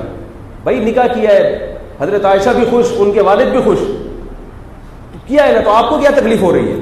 جس کلچر میں 60 سال کے بڈھے 15 سال کی لڑکیوں سے زنا کرتے ہو, ان لوگوں کا کیا یہ اعتراض ہے کہ وہ یہ حق, وہ نبی کی سیرت پر اعتراض کریں؟ وہاں زنا پر پابندی نہیں ہے نکاح کے بارے میں. تو نکاح میں شریعت نے بہت آسانی رکھی ہے, جہاں سمجھ میں آتا ہے بسم اللہ کرو. کیا کرو؟ بسم اللہ. لوگ اعتراض کرتے ہیں, کرنے والے تمہیں نہیں مل رہی تو اعتراض کرو, اور ملے گی نہیں, یہ خوش فہمی میں نہ رہو کہ 60 سال میں آپ کو 18 سال میں ملے گی, 40 سال میں بھی نہیں ملتی. تو میں ایک مثال دے رہا ہوں کہ کبھی کوئی بہت مجبور ہوتی ہے خاتون, مجبوری میں ان کو نہیں مل, باپ پریشان ہو, کہتے ہیں چلو یار اس 60 سال سے کر دیا, کھانا تو ملے گا نا, عزت کے شوہر کا نام تو ہوگا, اس سے تو اچھا ہے نا کہ سگریٹ چرس پی رہا ہے. ایسے ایسے لڑکیاں ہیں 16 17 18 سال کی لڑکیاں چرسی ہیروئنچوں کے رشتے آ رہے ہیں, ماں باپ پریشان ہوتے ہیں, کہتے ہیں یار کسی پڑھے لکھے سے کر دو, کوئی بات نہیں. ایسا ہوتا ہے اس لیے کسی شریعت کے کسی حکم کا مذاق بولو بھائی مت اڑائیں. کسی کو نکاح کو شہوت پرستی, کسی کو اگر 16 سال کی 4 ملتی ہیں نا کر لے, ملیں گی نہیں, لیکن ایک مثال دے رہا ہوں. پھر اگر کوئی تانا دیتا ہے نا کہ یار یہ تو مزے اڑانے کے لیے شادی کر رہا ہے, تو اس کو میرے پاس بھیجیں, میں اس کو بتاؤں گا کہ مزے اڑانے کے لیے کر رہا ہے. جب اللہ نے مزے اڑانے پر پابندی نہیں لگائی, حلال مزے, جب مزے اڑانے کے لیے صبح کباب پراٹھے کھا سکتے ہو, انڈے کھا سکتے ہو, ہے بھائی پابندی ہے. مزے اڑانے کے لیے نہاری میں لیمو نچوڑ کے کھا سکتے ہو, تو مزے اڑانے کے لیے اگر کوئی جوان لڑکی سے شادی کرتے ہو بھی ٹھیک ہے. ہاں اس لڑکی کو میں ضرور منع کروں گا جو کر رہی ہے. یہاں ایک اور بات کر کے میں بیان ختم کرتا ہوں. لوگ مجھے کہتے ہیں کہ آپ خواتین کو ترغیب دیں دوسری بیوی بننے کی. میں کہتا ہوں میں نہیں دوں گا یہ ترغیب. عورت کو چاہیے کنوارے کو ترجیح دے, کسی کی دوسری بیوی بولو بھائی حتی الامکان نہ بنے. خلط مت نہ کیا کریں میری تقریروں کو. میرے پاس خاتون کا فون آیا کہ میں ایک بندے کی دوسری بیوی بننا چاہتی ہوں. تو کیوں, کنوارے مر گئے ہیں کیا؟ منع کرتا ہوں. کہ نہیں آپ خود ہی تو 4 شادی کی ترغیب دیتے, میں تو مردوں کو دیتا ہوں, آپ کو تھوڑی دے رہا ہوں. آپ کو اگر کوئی کنوارا مل رہا ہے تو ہر رز کسی کی دوسری بیوی بننے کی کوشش نہ کریں, کیونکہ ہمیں گراؤنڈ ریئلٹی دیکھنے کا حکم ہے. گراؤنڈ ریئلٹی یہ ہے کہ یہ جو دوسری کرے گا یہ پتہ نہیں آپ کے ساتھ اچھا سلوک کرے نہ کرے, پہلی بیوی کے دباؤ میں آ کے آپ کو چھوڑ دے, آپ کو لٹکا دے, ہمیں نہیں پتا. اس لیے آپ نے, عورت نے ہمیشہ اپنا فائدہ دیکھنا ہے. وہ فائدہ کیا ہے؟ کنوارے کو ترجیح دو. ہاں کنوارا کوئی ڈھنگ کا مل نہیں رہا, ایسے بھی کیسز ہیں لڑکی کی عمر نکل رہی ہے, کنوارا کوئی ڈھنگ کا مل نہیں رہا, پھر میں کہتا ہوں بھائی کسی دوسری والے سے کر لو. یا کنوارا مل رہا ہے, چرسی ہے, ہیروئنچی ہے, جوڑ کا نہیں ہے, تو بھائی کسی جوڑ والے کی چوتھی بن جانا یہ بے جوڑ کی پہلی بیوی بننے سے بہتر ہے. ایسے موقع میں کہتا ہوں, ورنہ عام حالات لوگ کہتے ہیں کہ آپ سسر کو ترغیب دے کہ وہ داماد کو کہہ کے دوسری شادی کرو. میں کہتا ہوں کیوں ترغیب دوں؟ عورت کو بھی میں ترغیب نہیں دیتا کہ اپنے میاں کی دوسری شادی کراؤ, کیونکہ عورت اپنے میاں کی دوسری شادی کرائے گی, اس کے بعد اگر گڑبڑ ہوئی نقصان کس کا ہے؟ پہلی بیوی کا بھی نقصان ہے. تو آپ اپنا فائدہ سوچو, آپ اپنا فائدہ سوچو. آپ بولو بھائی مجھے تکلیف ہوگی. ہمیں کہیں نہیں ملتا کہ امہات المومنین خود نبی کی جا کے شادیاں کراتی تھی, ان کو تو تکلیف ہوتی تھی. اور عورت کی شوہر سے جو عورت کو محبت ہوتی ہے, اس محبت کا تقاضا ہے کہ عورت کو تکلیف ہو. سوال پیدا ہوتا ہے پھر شریعت نے کیوں کہا؟ شریعت نے ایک عورت کو تکلیف میں تو ڈالا وقتی, لیکن اوور آل باقی عورتوں کو تکلیف سے بچایا ہے. سمجھ میں آ رہی ہے بات؟ تو اسی لیے آپ کو 16 سال کی بھی کر لیں 4, لیکن اگر کوئی 16 سال کی لڑکی مجھے فون کر کے کہے گی کہ مجھے ایک 50 سال کے صاحب مل رہے ہیں, تو میں اسے منع کروں گا. کیا بھائی 20 والے 25 والے ختم ہو گئے دنیا میں؟ بھائی 20-25 والے. تو میں نے ایسے کئی کیسز دیکھے ہیں, عورت کسی کی دوسری بیوی بن گئی اور عذاب میں آ گئی, کیونکہ ہر آدمی نہ عدل کر سکتا ہے, نہ ہر آدمی. البتہ مردوں کو میں ترغیب دیتا رہوں گا. اب سوال پیدا ہوتا ہے جب عورت کو کرنے نہیں دے رہے اور مردوں کو ترغیب دے, فائدہ کیا ہے؟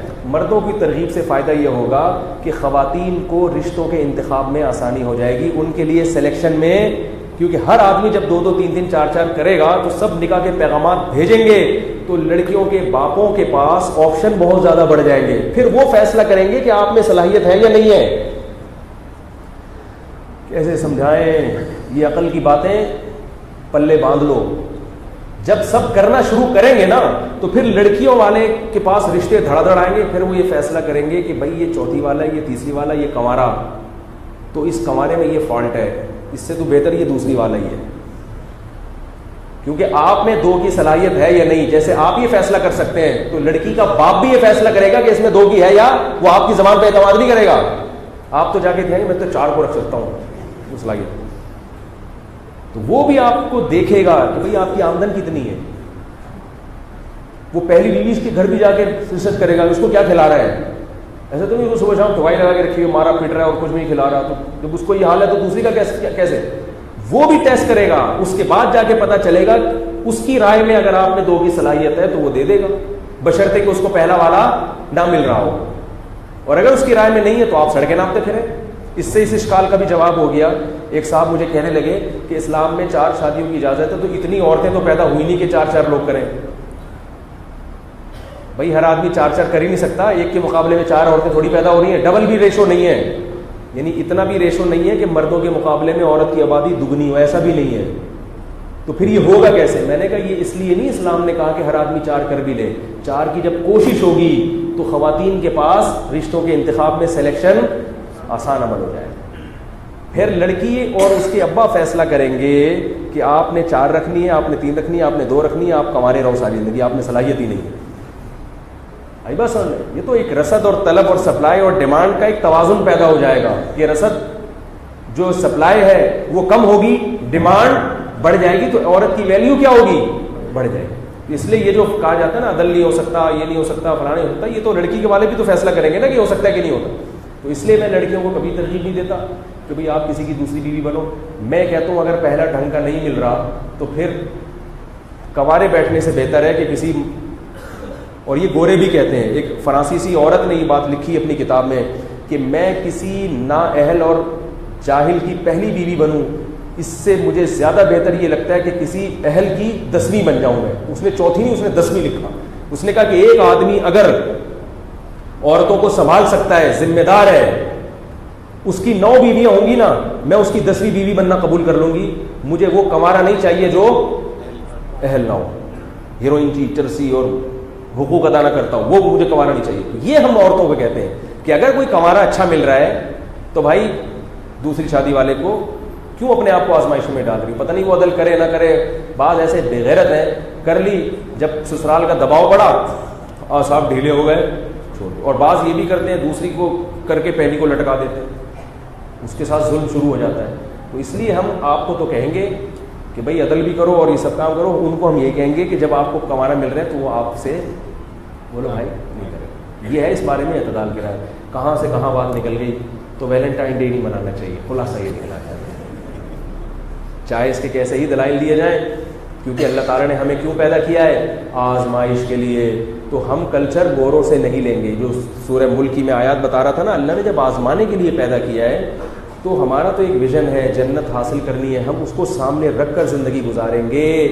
ہم گوروں کو سامنے رکھ کر زندگی نہیں گزاریں گے, کیونکہ وہ اسی دنیا کو اصل سمجھتے ہیں, لہٰذا وہ نائٹ کلب بھی جاتے ہیں, شراب بھی پیتے ہیں, زنا بھی کرتے ہیں.